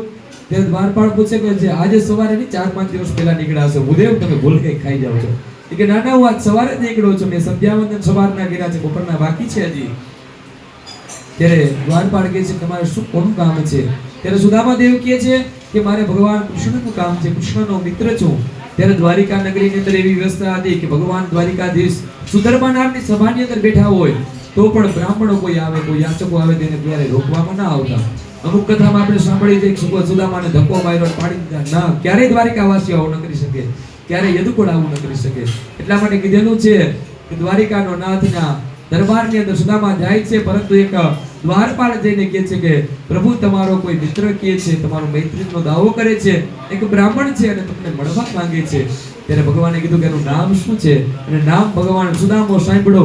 સુદામો નામ સાંભળતાની સાથે જ ભગવાન પોતાની માઠ મેળીઓમાંથી દોડવા માટે છે, પોતાનું સિંહાસન મૂકી દે છે, મોજડી ભૂલી જાય છે. ભગવાનનો પિતાંબર નીચું પડી જાય છે, ભગવાનના મસ્તક ઉપરથી મોર નીચું પડી જાય છે, પાઘડી પડી જાય છે. એ રાજાજી રાજ પોતાના મિત્રને મળવા માટે દોડીને જાય છે. આ બાજુ સુદામાને મળે છે, સુદામાને ભેટી પડે છે. ભગવાન કૃષ્ણ અને સુદામા એકબીજાને ઘણા સમયે મળ્યા હતા, ત્યારે સુદામાને ભેટી પડે છે. પરંતુ ભગવાનના મનની અંદર વિચાર આવ્યો કે બહુ જાજુ ભેટીશ તો આનો દુબળો દેહ છે, કદાચ શરીર ભાંગી જશે. આ બાજુ સુદામાને પણ વિચાર આવ્યો કે મારા શરીરની અંદર તો હાડકાં છે, મારા કનૈયાને હાડકાં પૂછશે. એટલે પછી બે ત્યાંથી હાલતા થાય, પ્રસ્થાન કરે છે અને રાજમહેલ તરફ જાય છે. રાજમહેલ તરફ જતા જતા વાતો કરતા જાય છે. એવામાં મહેલની અંદર પહોંચે તો ભગવાન સુદામાના પગની સામુ જોઈ છે. ભગવાન સુદામાનું આદિત્ય સત્કાર કરે છે. ભગવાન સુદામાના પગ ધોવા માટે જારી મગાવે છે. ભગવાન સુદામાના પગની અંદરથી કાંટા અને કાંકરા કાઢે છે. ભગવાન સુદામાના પગ ધોય છે અને પોતાની રાજગાદી ઉપર બેસાડે છે. પોતાના મિત્રને, પોતે દ્વારિકાધીશ હોવા છતાં પણ પોતાના મિત્રને રાજગાદી ઉપર બેસાડે છે. કે આ મૈત્રી છે, આ મૈત્રી રાજ્યના રાજલક્ષ્મીથી પણ ઉપર હોય છે. સુદામાજીને રાજગાદી ઉપર બેસાડે છે. પછી એકબીજા બે મિત્ર વાત કરે છે. ત્યારે સુદામાજીને કહે છે સુદામા કે લગ્ન કરી લીધા છે? સુદામા કહે છે હા, કે પ્રભુ મેં લગ્ન કરી લીધા છે. મારી એક પુત્રી, મારે ત્યાં પત્ની છે સુશીલા, જેવું નામ છે એવા જ ગુણ છે, અને મારે ત્યાં સંતાનો પણ છે. ત્યારે સુદામાને ભગવાન મસ્કરી કરે છે કે સુદામા તું ત્યાં લગ્ન કર્યા મને ભૂલી ગયો, તારા મિત્રને ભૂલી ગયો? મને કીધું તો હું તારા વરઘોડામાં નાચવા આવે. ત્યારે સુદામા કહે છે કે તારા જેવો મહેમાનને મેં કેમ સાચવી શકીએ? આ બાજુ સુદામા પ્રશ્ન પૂછે છે ભગવાનને કે તે દ્વારિકાધીશ તે કાઢ્યા, તે કાનોડા લગ્ન કરી લીધા? કે હા, કે મેં લગ્ન કરી લીધા છે. કે ક્યાં રાણીઓ? કે આ બધી દેખાય છે કે મારી પત્નીઓ છે, મારી પટરાણીઓ છે, આ બધી મારી પત્નીઓ છે, આની બધી સાથે મેં લગ્ન કર્યા છે. કન્યા મેં તો એકવાર લગ્ન કર્યા તે ભૂલી ગયો. તે તો 16,108 લગ્ન કર્યા ત્યારે ભૂલી ગયો, તો એ મને ભૂલી ગયો. ત્યારે ભગવાન કહે છે ક્યાં મેં પીઠી જોઈ છે, ક્યાં મીઠોળમાં આવ્યા છે, ક્યાં યુદ્ધ થતું ઉપાડીને હરણ કરીને લેતો આવ્યો છું, ક્યાં કોકના સ્વયંવરમાંથી લૂંટીને લઈ આવ્યો છો, તો કોકને 16,108 રાણીઓને વચન આપી દીધું છે. ક્યાંય મેં મીઠોળ ઘોડે ચડ્યો જ નથી. ભગવાન કે અનિરુદ્ધ અને પ્રદ્યુમ્નના લગ્નની અંદર મને ખબર પડી કે મીઠોળની પણ પ્રસંગ હોય છે. આ રીતે બે મિત્રો વાત કરે છે, બે મિત્રોની વાર્તાલાપ થઈ છે. એ પછી સુદામાજી ને અનેક પ્રકારના પ્રશ્ન પૂછે છે. ત્યારે સુદામાજીને કહે છે કેમ છે ઘરે તબિયત પાણી બધી સારા છે ને? સુદામાજી કે હા બધા મોજમાં છે, બધાને સારું છે, પરંતુ પોતાની આગળ જે પોટલી હતી ને આ બધો વૈભવ છે ને સુદામાને બીકે લાગી કે ઉડી વૈભવની અંદર રહેનાર છપ્પન ભોગને ખાનાર કાનુડાને હું કેમ પૌવા આરોગી શકું, કેમ પૌવા ધરી શકું? એટલે પૌવાની પોટલી સંતાડતા હતા સુદામા. ત્યાં જ ભગવાને એક વાત નાખી કે સુદામા યાદ છે એક વખત આપણે ગુરુકુળની અંદર જંગલમાં લાકડા કાપવા ગયા અને ત્યારે ગુરુ માતાએ થોડા ડાળિયા આપ્યા હતા અને તું ઝાડવાની કદમની ટગલી ઉપરની ડાળ ઉપર ચડી, ટોચની ડાળ ઉપર ચડી અને તું ઈ ડાળિયા કકડાવી ખાતો હતો. મેં તને પૂછ્યું ત્યારે તે તમે કીધું કાંઈ નથી એમ કરી કીધું. તરત ભગવાને પોટલી આંચકી લીધી, પોટલી જટી લીધી અને સુદામાજી વિચાર કરે છે તો ભગવાન ગાંઠો છોડવા માંડ્યા. આ બાજુ ગાંઠો છૂટતી હતી પોટલીની અને આ બાજુ ભગવાન સુદામાના ભાગ્યની ગાંઠો ખોલવા માંડ્યા.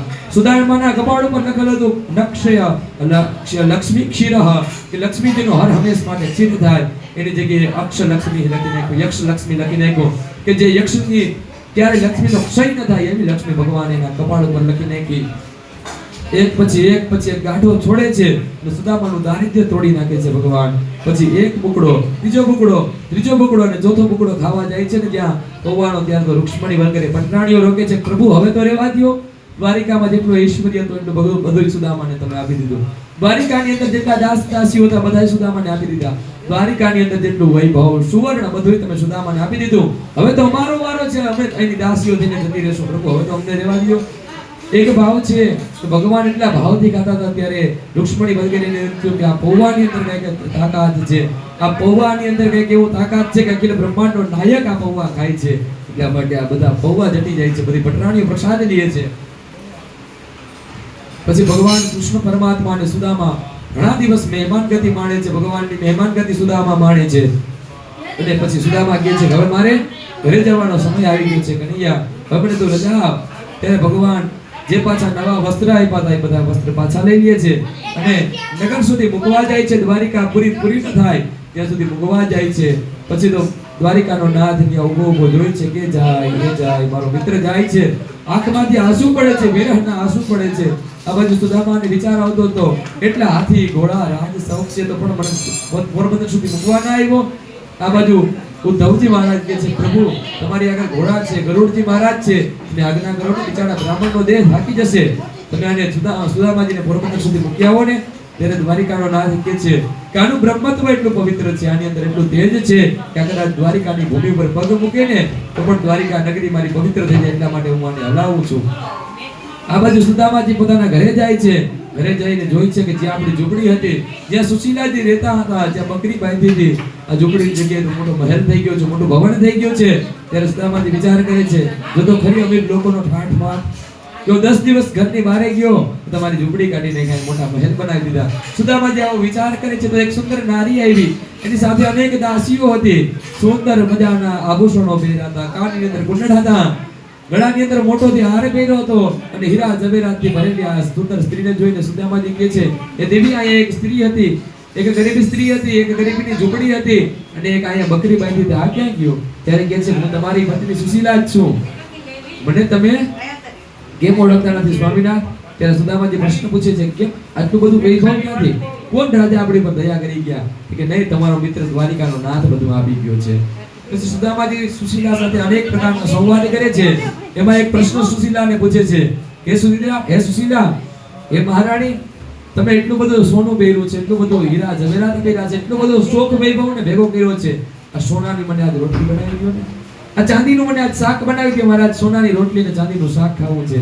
ત્યારે સુદામાજીને સુશીલા કહે છે પ્રભુ તમે આ ભાન ભૂલી ગયા છો, એટલું બધી લક્ષ્મી જોતા તમારો મગજ ઠેકાણે છે કે ભાન ભૂલી ગયા છો? ત્યારે સુદામા કહે છે સુશીલા હું તને એ જ કહેવા માંગુ છું, આ સોનાને ચાંદીને બટકારથી ભરાતા મને તો મારી જુમાડા ભલી, મને તો મારી ગૌમુખી ભલી, મને તો મારું આસન ભલું ને મને તો મારી એ કુટિયા ભલી. પછી સુદામાજી ભગવાનનું નામ સ્મરણ કરે છે, આ જીવન ભગવાનનું નામ સંકીર્તન કરે છે.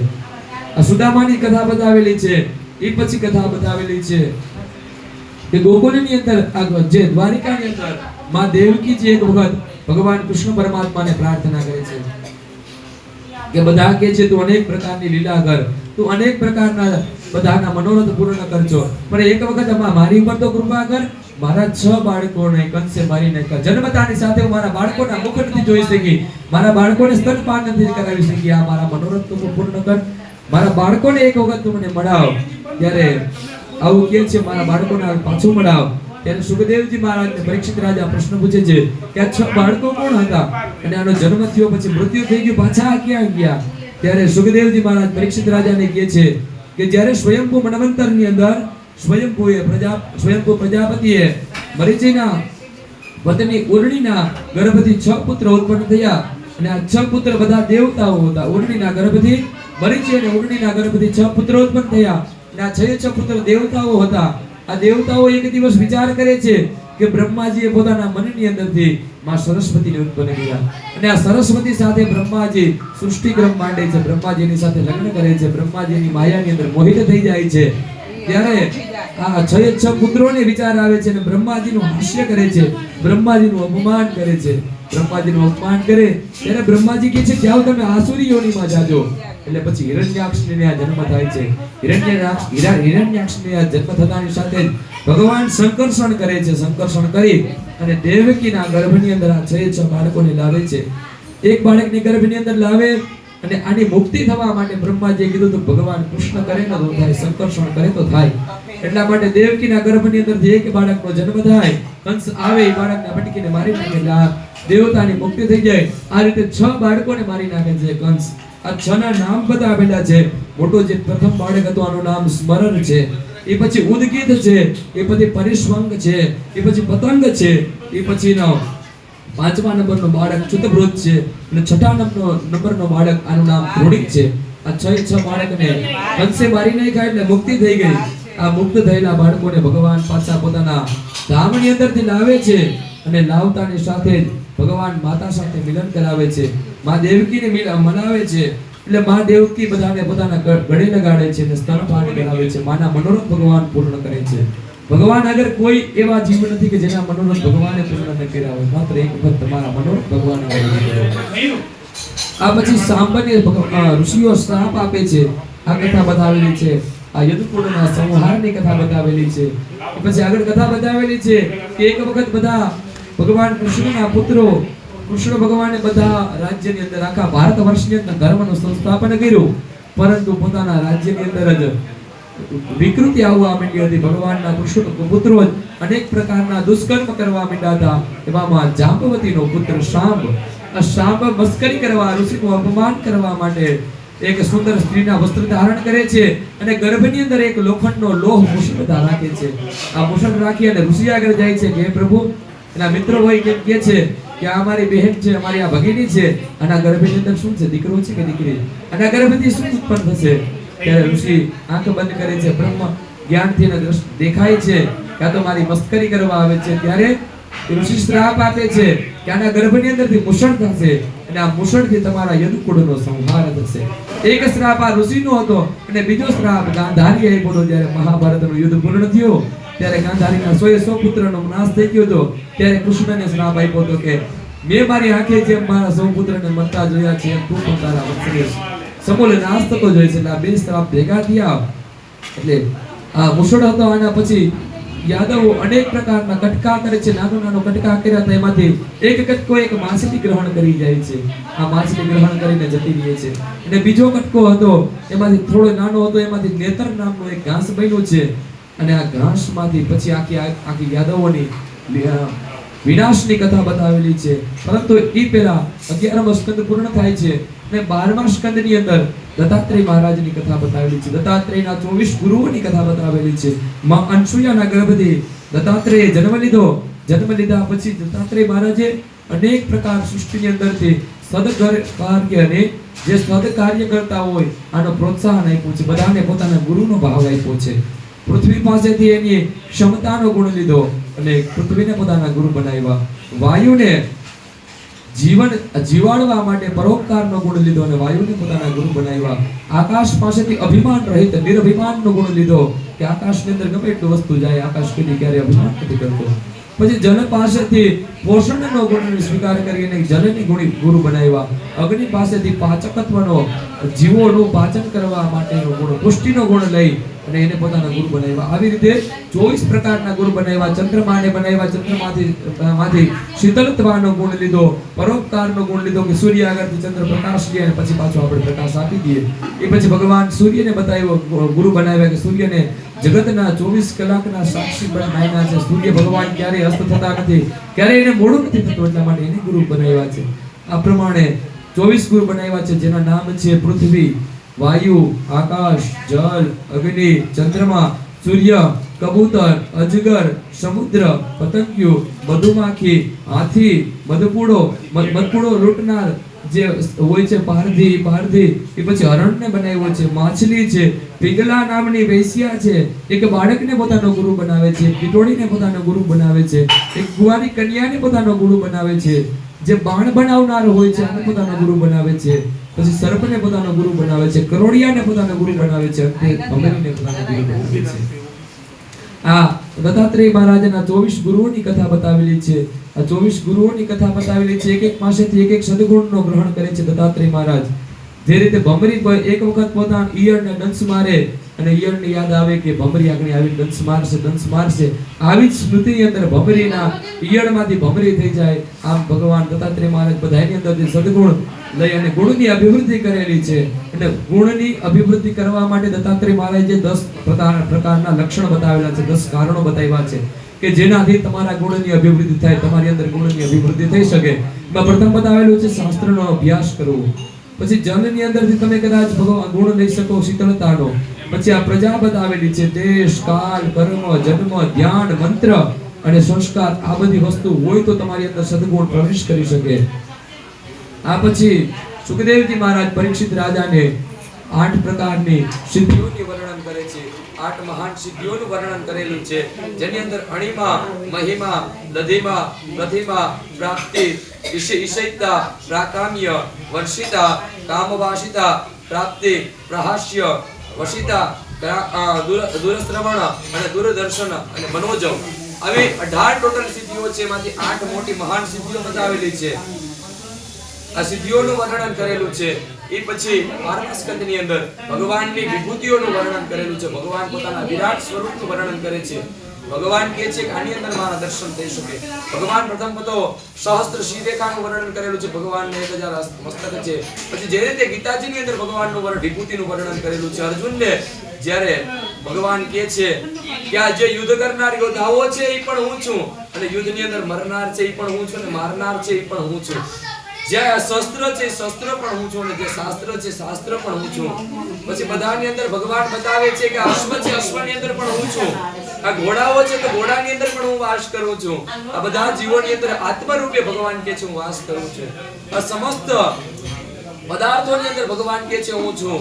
એ પછી ભગવાન બતાવે છે આ પ્રાણીઓને ઉત્પન્ન કરનાર હું છું, આ પ્રાણીઓનું પોષણ કરનાર હું છું, અને પ્રાણીઓને મારી અંદર સમાહિત કરી દઉં છું. પ્રાણીઓને પાછો ભલાઈ પણ મારી અંદર કરી દઉં છું.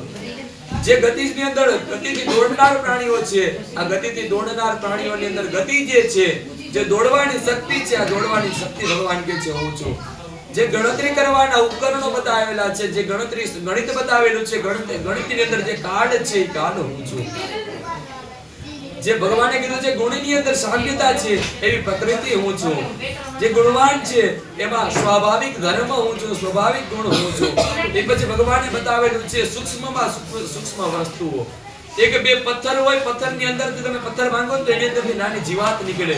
આ જીવાતની અંદર પણ ભગવાન કહે છે જીવાત્માની રૂપે હું વાસ કરું છું. અનેક પવિત્ર ગાયો બતાવેલી છે, એમાં ભગવાન કહે છે હું કામધેનુના રૂપમાં વાસ કરું છું. અષ્ટવસુઓ બતાવેલા છે, અષ્ટવસુની અંદર ભગવાન કહે છે અગ્નિના રૂપે હું વાસ કરું છું. દ્વાદશ આદિત્ય બતાવેલા છે, એની અંદર ભગવાન કહે છે વિષ્ણુનું સ્વરૂપ ધારણ કર્યું છે. એકાદશ રુદ્રની અંદર ભગવાન શંકરનું સ્વરૂપ ધારણ કરે છે. અનેક દૈત્યો છે, દૈત્યોની અંદર ભક્તરાજ પ્રહલાદના સ્વરૂપમાં ભગવાન કે હું વાસ કરું છું. એ પછી બતાવેલું છે નક્ષત્રો, તારાઓ, તારામંડળો, આની અંદર ગ્રહો, આની અંદર નક્ષત્રનો અધિપતિ ચંદ્રના રૂપમાં હું બિરાજમાન છું. અનેક પ્રકારનું તેજ બતાવેલું છે, તેજની અંદર સૂર્યના રૂપે ભગવાન વાસ કરે છે. અનેક પ્રકારના અશ્વ બતાવેલા છે. અશ્વની અંદરથી ઉચ્ચસ્રવા નામના અશ્વની અંદર ભગવાન વાસ કરે છે. પછી અનેક ધાતુઓમાં ભગવાન કહે છે હું સુવર્ણ છું. અનેક નામોની અંદર ભગવાન કહે છે હું કૃષ્ણ છું. અનેક નાગોની અંદર ભગવાન કહે છે હું શેષનાગ છું. 4 વર્ણ બતાવેલા છે. 4 વર્ણની અંદર ભગવાન કહે છે હું બ્રાહ્મણ છું. આત્માની અંદર અને અનાત્માની અંદર જે વિશ્વાસ કરે છે એની અંદર બ્રહ્મ વિદ્યા હું છું. જે પુરુષો એની જે પુરુષો છે પુરુષોની અંદર ભગવાન કહે છે સ્વયંભૂ મનુ છું. જે સ્ત્રીઓ છે આ સ્ત્રીઓની અંદર ભગવાન કહે છે સતરૂપાનો સ્વરૂપમાં હું વાસ કરું છું. ગંધર્વોની અંદર વિશ્વરૂપાની અંદર વાસ કરું છું. વિશ્વસુની અંદર વાસ કરું છું. યુગોની અંદર સતયુગની અંદર હું વાસ કરું છું. આ રીતે ભગવાને પોતાની વિભૂતિનું વર્ણન કરેલું છે. ઋતુઓની અંદર શરદ ઋતુ છું. આવા અનેક પ્રકારના ભગવાનની વિભૂતિનું વર્ણન કરેલું છે. એ પછી નારદજીને સનત કુમારો જે 4 વર્ણ બતાવેલા છે વર્ણાશ્રમનું નિરૂપણ કરે છે. વર્ણાશ્રમનું વિભાજન કરે છે કે બ્રાહ્મણ કોને કહેવાય, બ્રાહ્મણના કર્મ શું છે, બ્રાહ્મણના લક્ષણો શું છે, ક્ષત્રિય કોને કહેવાય, ક્ષત્રિયના લક્ષણો શું છે, ક્ષત્રિયનું કર્મ શું છે, વૈશ્ય કોને કહેવાય, શૂદ્ર કોને કહેવાય, એની અંદર શું ગુણ ધર્મ હોય છે. આ બધું વર્ણન નારદજીને સનત કુમારો કરે છે. ત્યારે બ્રાહ્મણના વર્ણન કરતા સનત કુમારો કહે છે જેની અંદર સમત્વ હોય, જેની અંદર પોતાની ઇન્દ્રિયોને દમ કરવાની શક્તિ હોય, જે તપ કરતો હોય, જે પવિત્રતાનું પાલન કરતો હોય, જે સંતોષને ધારણ કરતો હોય, જેની અંદર ક્ષમા હોય, જેની અંદર સરળતા હોય, જેની અંદર ભગવાનની ભક્તિ હોય, જેની અંદર દયા હોય, જેની અંદર સત્ય હોય અને બ્રાહ્મણ કહેવાય. આ બ્રાહ્મણના સ્વાભાવિક ધર્મ છે. આ બ્રાહ્મણના ગુણધર્મ બતાવેલા છે. એ પછી બતાવેલા છે કે વૈશ્ય કોને કહેવાય કે વૈશ્યની અંદર તેજ હોય, જેની અંદર ભગવાન સૂર્ય જેવું તેજ હોય, અનેક પ્રકારના હાથીઓ જેટલું બળ હોય, જે ધર્મનું રક્ષણ કરતો હોય, જે ધૈર્યને ધારણ કરીને રહેતો હોય, હર હંમેશ માટે ધૈર્ય જાળવતો હોય, જેની અંદર વીરતા હોય, જેની અંદર સહનશીલતા હોય, જે ઉદારતા રાખે છે, જેની અંદર ઉદ્યોગ છે, જે સ્થિરત્વ છે, જે બ્રાહ્મણ ભક્તિ, જેની અંદર બ્રાહ્મણ પ્રત્યે ભક્તિ છે, બ્રાહ્મણ પ્રત્યે શ્રદ્ધા છે. આને વૈશ્યના ગુણ ધર્મો બતાવેલા, આને ક્ષત્રિયના ગુણ ધર્મો બતાવેલા છે. અને ક્ષત્રિય કહેવાય અને ક્ષાત્ર ધર્મ કહેવાય. એ પછી વૈશ્યના ધર્મ બતાવેલા છે જે સાત્વિક હોય, જે દાનશીલ હોય, જે દંભતાથી રહિત હોય, જેની અંદર દંભ ન હોય, જે બ્રાહ્મણની હરમેશ માટે સેવા કરતો હોય, જેને ધનની અંદર સંતોષ હોય અને વૈશ્ય કહેલા છે. એ પછી શૂદ્ર બતાવેલા છે જે બ્રાહ્મણ, ક્ષત્રિય, ગાય અને દેવતાઓની હર હંમેશ માટે નિષ્કપટતાથી સેવા કરે અને શૂદ્ર કહેલા છે. આ પછી બ્રહ્મચારીઓ, ગૃહસ્થીઓ, વાનપ્રાસ્થ અને સંન્યાસીઓના ગુણ ધર્મ બતાવેલા છે. આના લક્ષણ બતાવેલા છે. બ્રહ્મચારી કોને કહેવાય કે જેને મેખલાઓને ધારણ કરી છે, મૃગચર્મ ધારણ કર્યા છે, દંડને ધારણ કર્યો છે, રુદ્રાક્ષની માળા ધારણ કરી છે, જગનો પવિત્ર ધારણ કરી છે, કમંડલ હાથની અંદર ધારણ કર્યું છે, જટા જેની રાખી છે, આસન છે, જે બ્રહ્મચર્યનું પાલન કરે છે, જે ગાયત્રીની ઉપાસના કરે છે, પ્રાણાયામ કરે છે, ગાયત્રી મંત્રના જપ કરે છે, એકાગ્ર ચિત્તે અગ્નિ, સૂર્ય, આચાર્ય, ગાય, બ્રાહ્મણ, ગુરુ, વૃદ્ધજનો અને દેવતાઓની ઉપાસના કરે છે. અને બ્રહ્મચારી કહેવાય. જે ગૃહસ્થની અંદર ઘર આશ્રમ છે કીધેલું છે. બ્રહ્મચારી આશ્રમમાંથી 25 વર્ષ સુધી બ્રહ્મચાર્યનું પાલન કરવાનું. આ બ્રહ્મચારી આશ્રમમાંથી પછી ગૃહસ્થ આશ્રમની અંદર પ્રવેશ કરવાનો. ગૃહસ્થનો ધર્મ બતાવેલો છે કે અતિથિઓની સેવા કરવી, પોતાના વડીલોની સેવા કરવી, પછી પોતાને ત્યાં આવેલો દાન માંગવા આવેલો ભિક્ષુકની, ગૃહસ્થને વાનપ્રસ્થનો પણ ખ્યાલ રાખવાનો, સંન્યાસીનો પણ ખ્યાલ રાખવાનો અને બ્રહ્મચારીઓનો પણ ખ્યાલ રાખવાનો. ભગવાન દેવતાઓની ઉપાસના કરવી. આ બધા ગૃહસ્થના લક્ષણ બતાવેલા છે. અને પ્રેમ સાથે પુત્રોત્પાદન કરી અને ભગવાન પ્રભુની અંદર લીન રહેવું, ભગવાનની અંદર લીન રહેવું. આ બધા ગૃહસ્થના ધર્મ બતાવેલા છે. એ પછી બતાવેલા છે સંન્યાસીઓના ધર્મ કેવા હોવા જોઈએ. સંન્યાસી કોને કહી શકાય તો કે સંન્યાસી એને કહેવાય તો કે દૃષ્ટિકૃતમ ન્યસેદ પાદમ, જે જોઈને પગલા મૂકે કે પોતાના એક પગલાની અંદર કોઈ જીવની હંસા નથી થઈ જતી ને, આવું જોઈને પગલું મૂકે. દૃષ્ટિપૂતમ નિષેધ પાદમ વસ્ત્રપૂતમ બિબેત જલમ, કે વસ્ત્રની અંદર ગાડીને પાણી પીએ, એની અંદર વિચાર કરે કે હું પાણી પીઉં છું, આની અંદર કોઈ જીવાતની હિંસા નહીં થઈ જાય ને, જીવ હિંસા નહીં થઈ જાય ને. અને સંન્યાસી કહેવાય સાચો. પછી કીધું છે સત્યપૂતમ વદેત વાચમ, કે સાચું બોલનાર હોય, હર હંમેશ માટે સત્યપૂતમ વચેત વચઃ, કે હર હંમેશ માટે સત્યનું આચરણ કરે. જે બોલે એ વાણીની પેલી પર બે વાર વિચાર કરે તેઓ જે બોલી રહ્યો છું સત્ય છે ને, આની અંદર ધર્મ સ્થાપિત થયેલો છે ને, એ પછી કે બતાવેલું છે મનઃ પૂતમ સમાચરે, કે પોતાના મનની અંદર જે પોતાના ધર્મ અનુસાર, પોતાના ગુણધર્મ અનુસાર બતાવેલું છે એ હું જ આચરણ કરે, કોઈની વાત સાંભળે નહીં અને પ્રભુનું ભજન છોડે નહીં, અને સંન્યાસી કહેલો છે. આ પછી અનેક પ્રકારના ગુણધર્મો બતાવેલા છે. એ પછી ઉદ્ધવજી મહારાજ જ્યારે ભગવાનનો સ્વધામ ગમનનો સમય નજીક આવ્યો ત્યારે ઉદ્ધવજી મહારાજ પ્રશ્ન પૂછે છે. આ બાજુ દ્વારિકાની અંદર બધા યાદવો વારુણી પીએ છે, મદિરાનું પાન કરે છે અને બધા એકબીજા સામે લડાઈ કરે છે. પછી પિંડારક ક્ષેત્ર કીધેલું છે, પિંડારક ક્ષેત્રની અંદર બધા લડાઈ કરે છે અને યાદવો એકબીજાનો નાશ કરવા માંડે છે. ત્યારે ભગવાન સ્વધામ પ્રયાણ કરવા માટે પ્રાચીના પીપળા બાજુ આવે છે.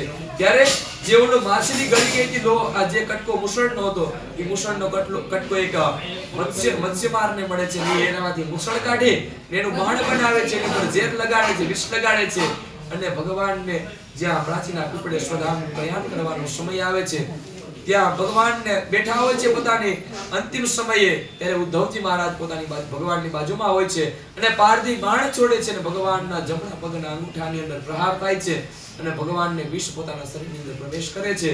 ત્યારે ભગવાન સ્વધામ ગમન કરવા જાય છે ત્યારે ઉદ્ધવજી મહારાજ અનેક પ્રકારના પ્રશ્ન પૂછે છે કે પ્રભુ તમે સ્વધામ ગમન કરી જશો તો પૃથ્વી પર કલિયુગ આવે છે, પૃથ્વીના જીવોની રક્ષા કેમ કરશો? જે મારા મનની અંદર અનેક પ્રકારના સંશય છે, મારા સંશયને તમે દૂર કરો.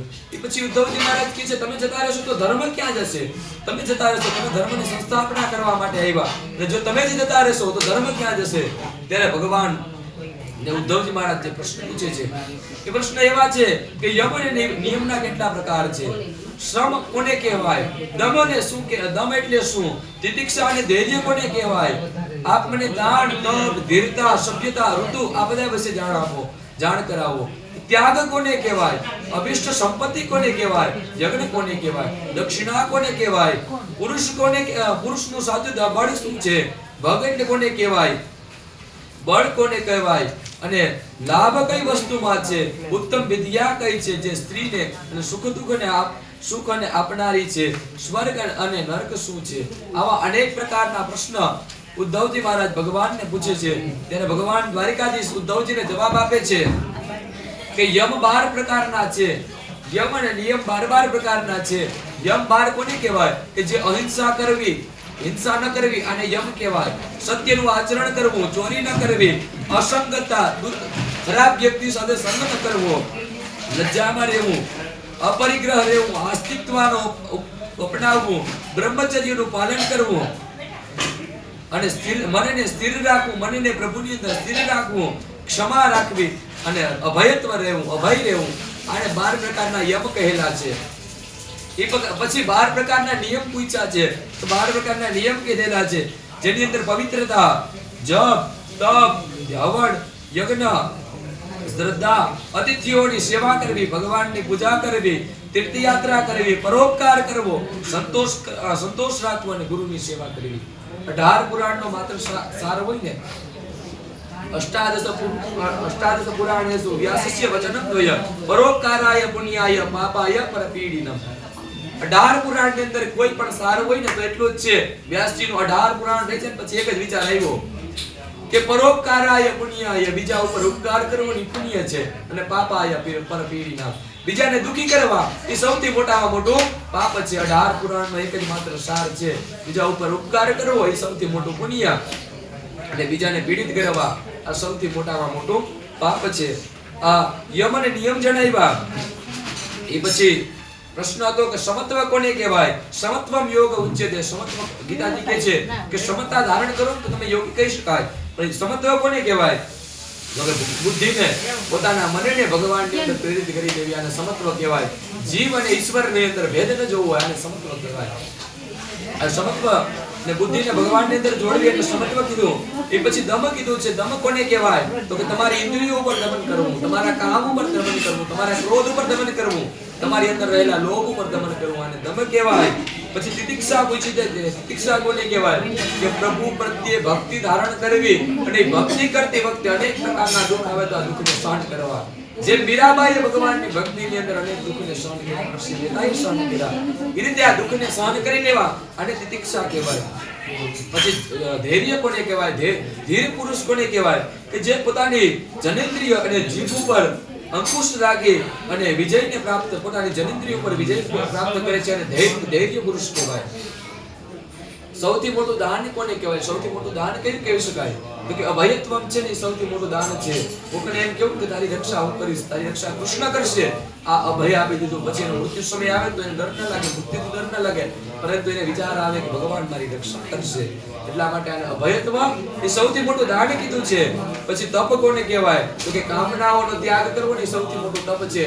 તમે તપ કરવા જાઓ ને તમને અનેક પ્રકારની કામનાઓ ઊભી થાય, અનેક પ્રકારના તમારા મન પરિવારની અંદર જતા રહે, તમે તપ ન કરી શકો અને તપ ન કહી શકાય, પરંતુ તમારી મનની કામનાઓ દૂર થઈ જાય એટલે તપ કહેવાય. વીરતા કોને કહેવાય? તો કે વાસના ઉપર વિજય મેળવી લેતો ને એને સાચો વીર કહેવાય. કારણ કે રણભૂમિની અંદર તો બાહુબળથી બધા જીતી રહે, પરાક્રમથી જીતી શકે, પરંતુ પોતાની વાસનાઓ ઉપર, પોતાના વિકારો ઉપર વિજય મેળવી લેવો ને આને વીર પુરુષ કહેવાય. પછી સત્ય કોને કહેવાય? કે જે સમત્વનું સ્વરૂપ છે, જે સત્યનું સ્વરૂપ એ જ પરમાત્માના દર્શન કરાવે છે, જેની અંદર ભગવાનના નિર્મળ સ્વરૂપનું દર્શન થતું હોય, જેની અંદર જે બોલવાથી સામેવાળાનું હિત થતું હોય, જે બોલવાથી બીજાનું હિત થતું હોય ને એનું સત્ય કહેવાય. અને અમુક જગ્યાએ અસત્ય બોલો તો પણ તમને પાપ નથી લાગતું, અસત્ય બોલી તો પણ પાપ નથી લાગતું. કોઈ ગૌ હત્યા કરવા માટે જતો હોય, ગાયની હત્યા કરવા માટે જતો હોય, તમને પૂછે કોઈ ગાયને જતા જોઈ? તમે એમ કહો ને કોઈનો જીવ બચાવવા માટે કે ગાયને મેં જોઈ નથી, આમ ગાય ગઈ, તમે એમ કહો કે આમ ગાય ગઈ છે, એની પાછળ આમ જતો રહે અને આ ગાયનો જીવ બચી જાય, આ પ્રાણીનો જીવ બચી જાય, તો એને અસત્ય બોલ્યા તો તમને પાપ નથી લાગતું, તમને પુણ્ય લાગે છે. કોઈના વિવાહ કરાવવા માટે તમે જાઓ, વિવાહ સમયે તમે જે અસત્ય બોલો કે છોકરો તો બહુ રૂપાળો છે, બહુ જ્ઞાની છે, બહુ સંસ્કારી છે, ભલે પછી પેલા સોમનાથ હોય, પણ એકવાર તમે એમ કહો કે બહુ સંસ્કારી છે, એનો લગ્ન થઈ જાય, એનો વિવાહ થઈ જાય, તમે અસત્ય બોલાય તો પાપ નથી લાગતું. એ પછી બતાવેલું છે ધર્મની રક્ષા કરવા માટે તમે અસત્યનું આચરણ કરો તો પાપ નથી લાગતું. ક્યારેક તમારે નાનું સત્યની રક્ષા કરવા માટે, મોટા સત્યની રક્ષા કરવા માટે અસત્ય બીજી વાર બોલવું પડે, એ પાપ નથી લાગતું. જેમ ભગવાને મહાભારતના યુદ્ધની અંદર 2-3 જગ્યાએ નિયમ ભંગ કરાવ્યા છે. એક તો ભીષ્મ સાથે યુદ્ધ કરાવ્યું છે, જ્યારે શિખંડી આવે છે ભીષ્મ સાથે યુદ્ધ કરે છે, ત્યારે ભીષ્મને નિર્હથિયાર થઈને મૃત્યુને સત્ય કરે છે. દ્રોણાચાર્યને પણ એ જ રીતે દ્રોણાચાર્ય ઉપર જ્યારે આક્રમણ થાય છે ત્યારે દ્રોણાચાર્ય પણ ધ્યાનની અંદર હોય, એની ઉપર આક્રમણ થઈ જાય છે અને 72 બાણ લાગે ત્યારે દ્રોણાચાર્ય પોતાનો દેહને ત્યાગ કરે છે. ત્યારે પણ ભગવાનને ક્યાંય આનો પાપ નથી લાગ્યો, આનો પ્રાયશ્ચિત નથી કરવું પડ્યું, કારણ કે એને ધર્મની સંસ્થાપના કરવી હતી. મોટું સત્ય હતું કે જગત ઉપર સત્યની સ્થાપના કરવી છે. એ પછી બતાવેલું છે કે યજ્ઞ કોને કહેવાય? કે સ્વયં પરબ્રહ્મ પરમાત્માનું જે વાંગમય સ્વરૂપ છે, યજ્ઞ પદ્ધતિ અહીં બતાવેલી છે. યજ્ઞ શું કરે? તો કે યજ્ઞની અંદર જવ અને તલની આહુતિ આપે તો પૃથ્વીથી ઉપર તમે જાઓ ને એટલે ઓઝોન વાયુનું સ્તર આવે, આ ઓઝોનના સ્તરથી જ વરસાદ થાય.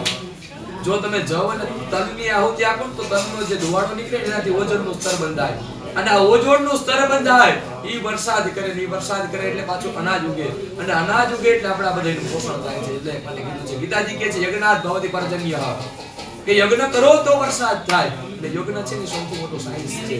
તમારી અંદર કદાચ સૂર્ય નબળો હોય, તમારી અંદર સૂર્યના કિરણો ન આવતા હોય, તમે આંકડાની આહુતિ આપો ને, આંકડાનું લાકડું હોપો ને, તો તમારી અંદર સૂર્યની જેટલી કળાઓ ઘટતી હોય, જેટલું તમારી અંદર આત્મવિશ્વાસ ઓછો હોય ને, આત્મવિશ્વાસ ન મળતો હોય ને, ત્યારે તમે આંકડાની આહુતિ આપવા માંડો ભગવાન સૂર્યનું નામ લઈને અગ્નિની અંદર, એટલે આંકડાનો જે ધુવાડો તમારા શરીરની અંદર જાય ને, એટલે તમારા શરીરની અંદર આત્મવિશ્વાસની અભિવૃદ્ધિ થાય.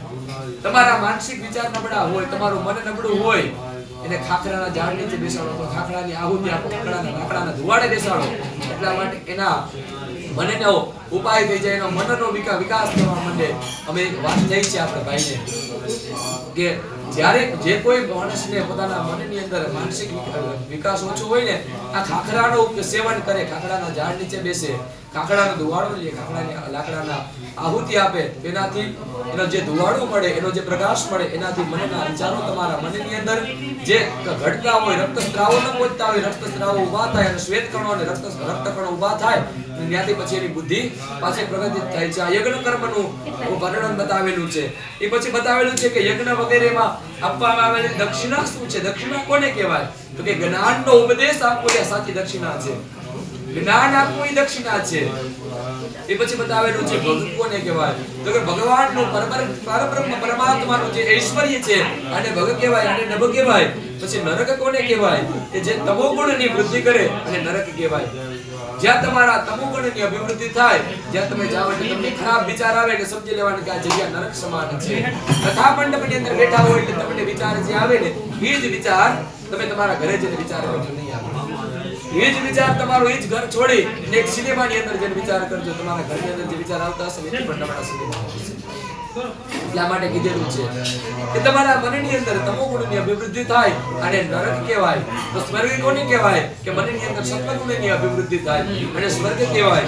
એ પછી કીધેલું છે કે સુખ કોને કહેવાય, તો કે સારા કર્મ સૃષ્ટુ કર્મ જે આપણે સારા કર્મ કર્યા હોય અને આ સારા કર્મના આપણે ફળને ભોજન કરી, સારા કર્મના ફળને આપણે ભોગવીએ, આને સુખ કહેવાય. અને દુઃખ કોને કહેવાય, તો કે ખરાબ કર્મના જે આપણે ફળને ભોગવી, આ વિષયોને ભોગવી છે, આ સૌથી મોટું દુઃખ છે. કારણ કે વિષયોની અંદર આસક્ત થઈ જાય છે, પરંતુ પછી આપણે ભગવાનને ભૂલી જાય છે, પરિવારને ભૂલી જાય છે. શંકરાચાર્ય કહે છે કે કામાતુરાણામ ન ભયામ ન ચલજ્જા, વિષયની અંદર આસક્ત થઈ જાય ભય નથી લાગતો, પછી એને લજ્જા પણ નથી આવતી, પછી ન કરવા યોગ્ય કાર્ય કરી નાખે છે. એટલે આ સૌથી મોટું દુઃખ છે, આ સૌથી મોટું નરક છે. એ પછી યદુકુંડના સંપૂર્ણ સંહારની કથા બતાવે છે અને ભગવાન સ્વધામ ગમન કરી જાય છે. ભગવાન પોતાના ધામની અંદર ગમન કરી જાય છે. ઉદ્ધવજીને આખી ભાગવતનો સંદેશ આપે છે, આખી ભાગવત આપે છે. અને પછી ભગવાન કહે છે કે સ્વકીયમ યદ ભવે તેજ તચ્ચ ભાગવતે તદ.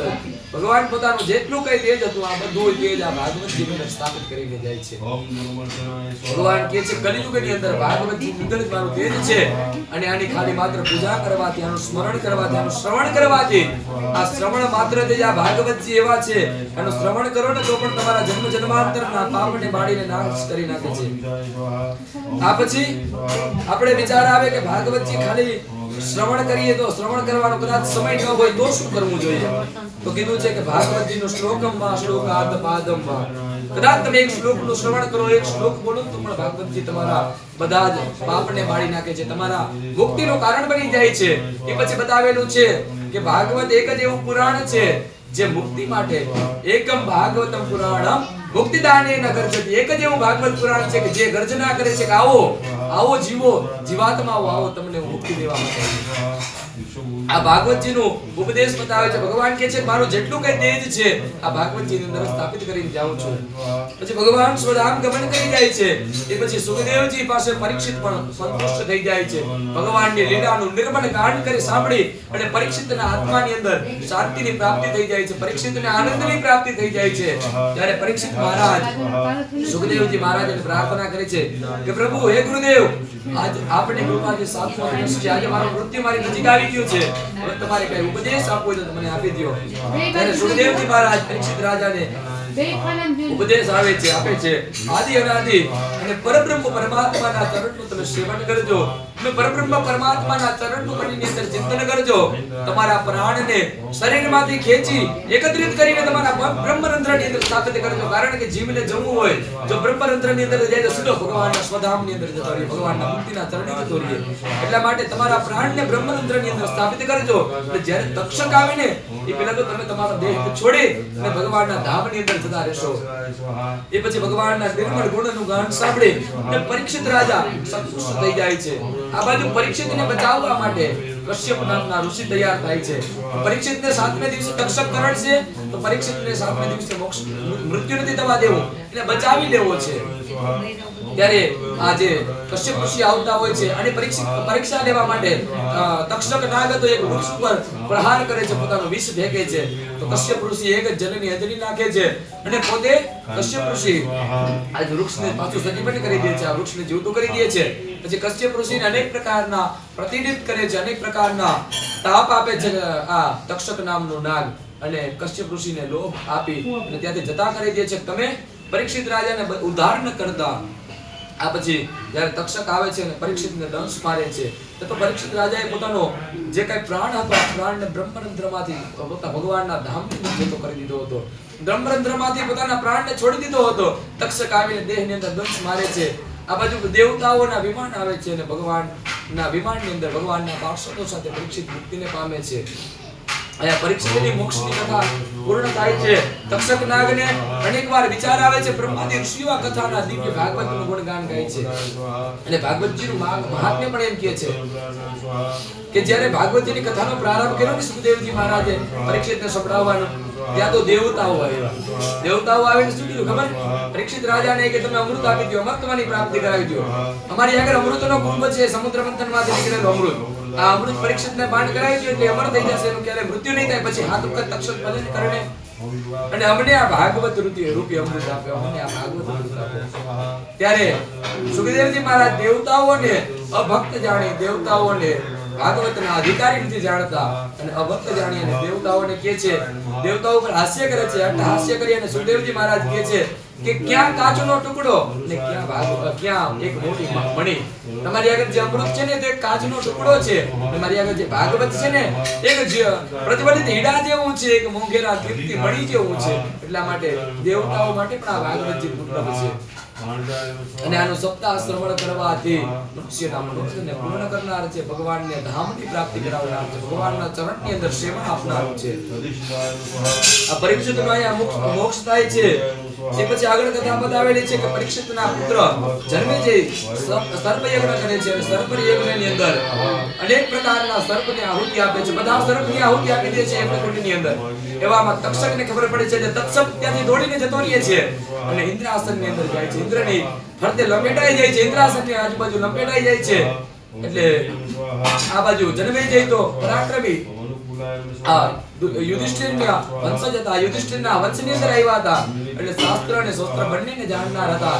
એટલે ઇન્દ્રાસન સહિત તક્ષકમાં આહવાન યજ્ઞકુંડની અંદર કરીને આહુતિ આપવા દે છે. ત્યારે ઇન્દ્રાદી દેવતાઓ રોકે છે. પછી તક્ષકને રોકવા માટે આસ્તિક આવે છે અને આસ્તિક કહે છે કે જ્યાં જ્યાં મારું નામ લેવા હશે, આસ્તિકનું નામ લેવા હશે ને સર્પ જો પાછો નહીં જાય એનું મસ્તક ન્યાય કપાઈ જશે, એનું મસ્તક છેદન થઈ જશે. બતાવેલું છે ભાગવતજીની અંદર. કદાચ તમને સર્પના દર્શન થાય, સર્પ દેખાય, નાગ દેખાય ને એક વખત આસ્તિક નામના ઋષિનું નામ લઈ લો તમે એટલે સર્પ ત્યાંથી પાછો નતો રહીએ. એ તમને દંશ પણ ના મારે, તમારી સામે ભેણ પણ ન ચડાવે અને કદાચ દંશ મારે અથવા ભેણ ચડાવે તો ત્યાંથી એના મસ્તકના કાટકે બે ભાગ થઈ જાય, એનું મૃત્યુ થઈ જાય. પછી આસ્તિકનું વચન બતાવેલું છે. એ પછી અંતિમ અધ્યાયોની અંદર બતાવેલું છે કે આ જે બધા પુરાણો છે, આ પુરાણોની શ્લોક સંખ્યા અને પુરાણોના લક્ષણ બતાવેલા છે. પુરાણો કોને કહેવાય? 18 પુરાણોના નામ બતાવેલા છે. કેટલા પુરાણની અંદર કેટલા શ્લોક છે? પ્રથમ પુરાણ બનાવ્યું બ્રહ્મ પુરાણ. આ બ્રહ્મ પુરાણની અંદર 10,000 ના શ્લોક છે. એ પછી પદ્મ પુરાણ બનાવ્યું જેની અંદર 55,000 શ્લોક છે. એ પછી વિષ્ણુ પુરાણ બનાવ્યું. વિષ્ણુ પુરાણની અંદર વ્યાસજીએ 23,000 શ્લોકનું લેખન કર્યું છે. એ પછી શિવ પુરાણ બનાવ્યું. શિવ પુરાણની અંદર 24,000 શ્લોક લખ્યા છે વ્યાસ મુનિએ. એ પછી શ્રીમદ ભાગવત પુરાણ બનાવ્યું. આ ભાગવત પુરાણની અંદર 18,000 શ્લોક બતાવેલા છે. 18,000 શ્લોક છે. આમ અત્યારે જે પ્રતિ મળે છે, જે ભાગવત ગ્રંથ મળે છે એની અંદર 14,800 શ્લોક મળે છે. 14,800 શ્લોક. એ ઉપર પછી ઉવાચ ને બધું ગણીએ ત્યારે 18,000 શ્લોક થાય છે. એ પછી બતાવેલું છે નારદ પુરાણ આવે છે. નારદ પુરાણની અંદર પણ 22,000 શ્લોક છે. એ પછી માર્કંડેય પુરાણની અંદર 9,000 શ્લોક છે. અગ્નિ પુરાણની અંદર 15,400 શ્લોક છે. ભવિષ્ય પુરાણની અંદર 14,500 શ્લોક છે. એ પછી બ્રહ્મ વૈવર્ત પુરાણની અંદર 18,000 શ્લોક છે. એ પછી લિંગ પુરાણની અંદર 11,000 શ્લોક છે. એ પછી વરાહ પુરાણની અંદર 24,000 શ્લોકનું લેખન કર્યું છે. એ પછી વ્યાસજીએ સ્કંદ પુરાણની અંદર 81,100 શ્લોક લખ્યા છે. એ પછી વામન પુરાણ બનાવ્યું છે. વામન પુરાણની અંદર 10,000 શ્લોક લખ્યા છે. એ પછી કુર્મ પુરાણ બનાવ્યું છે. કુર્મ પુરાણની અંદર 17,000 શ્લોક લખ્યા છે. એ પછી મત્સ્ય પુરાણની રચના કરી. મત્સ્ય પુરાણની અંદર 14,000 શ્લોક લખ્યા છે. એ પછી ગરુડ પુરાણ બનાવ્યું. ગરુડ પુરાણની અંદર 18,000 શ્લોક છે. એ પછી બ્રહ્માંડ પુરાણ બનાવ્યું. બ્રહ્માંડ પુરાણની અંદર 12,000 શ્લોક છે. ટોટલ 18 પુરાણની રચના કરી અને 18 પુરાણની અંદર 4,18,000 શ્લોકની રચના કરી છે વ્યાસજીએ. આ સિવાય 4 વેદનું વિભાજન કર્યું છે. એ સિવાય 1,00,000 શ્લોકનો દિવ્ય ગ્રંથ એવું મહાભારત લખ્યું છે વ્યાસજીએ. 1,00,000 શ્લોકનો દિવ્ય મહાકાવ્ય એટલે મહાભારત લખ્યું છે. 4 લાખ અને 18,000 શ્લોકના 18 પુરાણ લખ્યા છે અને 4 વેદનું વિભાજન કર્યું છે. આ પછી ભાગવતજીનું મહાત્મ્યનું પાછું ગાન કરવામાં આવે છે. 4 અધ્યાયની અંદર ભાગવતજીનું મહાત્મ્ય ગાન કર્યું છે કે ભાગવતજી શું કરી શકે. ત્યારે ભાગવતજીના અનેક પ્રકારના મહાત્મ્યનું ગાન કર્યું છે, જે પરીક્ષિતને 7 દિવસની અંદર મોક્ષ આપી શકે, જે બ્રાહ્મણના શાપમાંથી મુક્ત થઈને પરીક્ષિતને મુક્ત કરી શકે. ધુંધુકારી જેવા માતા પિતાનું અપમાન કરનાર, ગુરુનું અપમાન કરનાર, પોતાના ધર્મનો ત્યાગ કરનાર, ધુંધુકારી જેટલા પાપ તો કોઈ પૃથ્વી પર કર્યા જ નહીં હોય. આ પાપીને પણ જો ભાગવતજી મુક્તિ કરી આપી શકતા હોય તો આ સૌ મુક્તિનું ચરણ આપી શકે. આ ભગવાનના ચરણની સેવા આપી શકે, આ ભગવાનના ચરણની ભક્તિ આપી શકે, આ ભગવાનના ભગવત્વના ગુણગાનનું ગાન કરે છે. અને ભાગવતજી સૌથી વધારે કલિયુગમાં પ્રચલિત છે એનું કારણ એકમાત્ર એટલું છે કે ભાગવતજીની અંદર ભગવાનના નિષ્કપટ ધર્મનું વર્ણન છે. ભાગવતજીની અંદર ભગવાનની બાળ લીલાઓનું ગાન કરેલું છે. આ બાળ લીલાઓનું ખાલી ગાન સાંભળી લો ને, અરે ગાન પણ ન સાંભળી શકો તો પણ કાઈ નહીં, પરંતુ આ બાળ લીલાઓનું ખાલી ચરિત્રનું મસ્તક ઉપર તમે ધારણ કરી લો. વખત ભાગવતજીનું તમારા મસ્તક ઉપર ધારણ કરો ને તેમ તમને આનંદની લહેરો છૂટવા માંડે. વિચાર કરજો કે આપણે ત્યાં જ્યારે કૃષ્ણ જન્મ આવતો હતો ને ત્યારે આપણે ખૂબ આનંદ આવતો હતો, ખૂબ આનંદ આવતો હતો. એ જ આજે તમને આનંદ નથી આવતો. આજ સવારમાં જોઉં છું કોઈના મોઢા ઉપર સ્મિત નથી આવતું, કોઈના મોઢા ઉપર હાસ્ય નથી આવતું. તમને નહીં, મને ખુદને પણ નથી આવતું. મને આ અંદરથી કઈ કેમ થાય છે કે આજે ભાગવતજી પૂરી થઈ ગઈ છે, ભગવાનની ગાથા પૂર્ણ થાય છે, ભગવાનની કથા પૂર્ણ થાય છે. ભાગવતની કથા પૂર્ણ નથી થતી, ભગવાનની કથાનો વિરામ થાય છે. ભાગવતની કથા અહીંયા પૂર્ણ થઈ, બીજી જગ્યાએ આનો પ્રારંભ થશે. એટલે ભાગવતની કથા તો કલિકાલની અંદર અનેક જગ્યાએ અનેક સ્થળો ઉપર ગાન થવાની છે. આ કથા જ આનંદ આપનારી છે. આ કથાનું શ્રવણ જ્યાં સુધી ચાલતું હતું ત્યાં સુધી આપણે એકબીજાને આનંદ આવતો હતો. એકબીજા એટલા બધા આગળતા ભયભીતી પણ આગળતાની અંદર હવે આ કથા પૂર્ણ થઈ જશે પછી કાલે સવારે તમે આજ કથા મંડપની અંદર આવજો, ટેબલ આઈને બેઠો હશે, તમને જોવાનું પણ મન નહીં થાય. તમને વિચાર આવશે કે અહીંયા તો ભાઈ છે નહીં, હાલો ઘરે ભાગ્યું. શા માટે? જ્યાં સુધી આનંદ અહીં બિરાજમાન છે, જ્યાં સુધી આ નંદન બિરાજમાન છે, જ્યાં સુધી યશોદાનો નંદન બિરાજમાન છે, યશોદાનો લાલો બિરાજમાન છે, ત્યાં સુધી આપણે સૌને આનંદ હતો. હવે આનું વિરહ આપણે જાગૃત થશે, પરંતુ આ વિરહને જો દૂર કરવું હોય તો આનું સ્વરૂપ આપણા હૃદયની અંદર વાસ કરાવ્યું. એના સ્વરૂપને આપણા હૃદય કપડીની અંદર બેસાડી ગયું તો રોજ માટે આના ચરિત્રનું ગાન થશે, આના ચરિત્રના ગુણ રોજ માટે આપણે યાદ આવશે. અને આ ભાગવતજીનો વિષય જ છે ભાગવતજીનું શ્રવણ કરવું, શ્રવણ પછી મનન કરવું, મનન પછી આનું ચિંતન કરવું, ચિંતન પછી આનું નિધિધ્યાસન કરવું. એક વખત ભાગવતનું શ્રવણ કરવું પછી આ જીવન સુધી ભગવાનના ગુણોને તમારા મનની અંદર ગાવા, ભગવાનનું મનની અંદર જપ કરવો, ભગવાનની લીલાઓનું ગુણગાન ગાન કરતું જવું.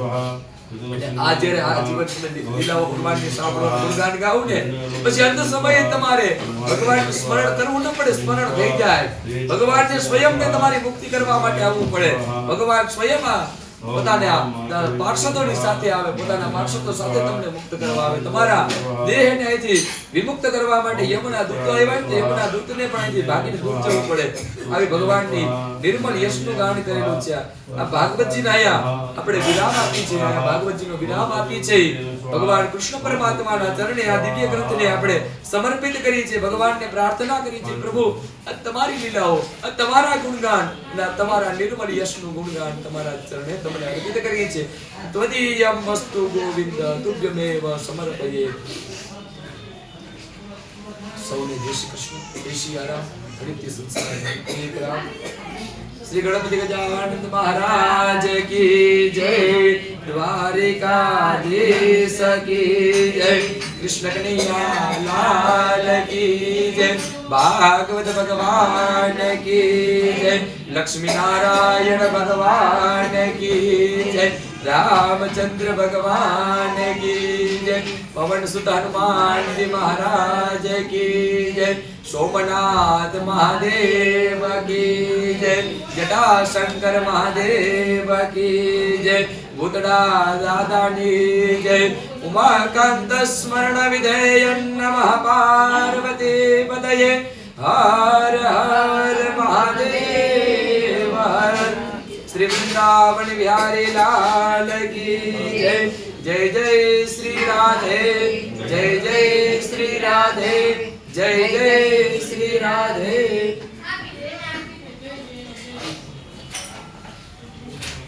ओम भोक्त्रे नमः स्वाहा, ओम गोविंदाय नमः स्वाहा, ओम गोदक्षिणाय नमः स्वाहा, ओम सोमवाय नमः स्वाहा, ओम नमः स्वाहा, ओम स्वाहा, ओम स्वाहा. ओम शतमाय स्वाहा ओम नीलाय स्वाहा विद्याय स्वाहा ओम सुब्रह्मण्य स्वाहा ओम महागणाय स्वाहा ओम पार्थाय स्वाहा ओम जीवाय स्वाहा ओम वेदाभक्तिं स्वाहा ओम दुर्गाय नमः स्वाहा ओम अमित विक्रमाय स्वाहा ओम अमृताय स्वाहा ओम अनंताय स्वाहा ओम दीर्घाय स्वाहा ओम गाय स्वाहा ओम भक्तधनाय स्वाहा ओम स्वागनाय स्वाहा ओम देवताय स्वाहा मौताय स्वाहा आनंदाय स्वाहा रंजनाय स्वाहा ओम देवताय स्वाहा ओम अमृताय स्वाहा वृंदाय स्वाहा सत्पधर्मणे नमः स्वाहा ओम विक्रमाय स्वाहा ओम अशुभविलासाय स्वाहा ओम श्रीनाय नमः स्वाहा ओम महाविलासाय स्वाहा ओम महाशिवाय स्वाहा महास्कंदाय स्वाहा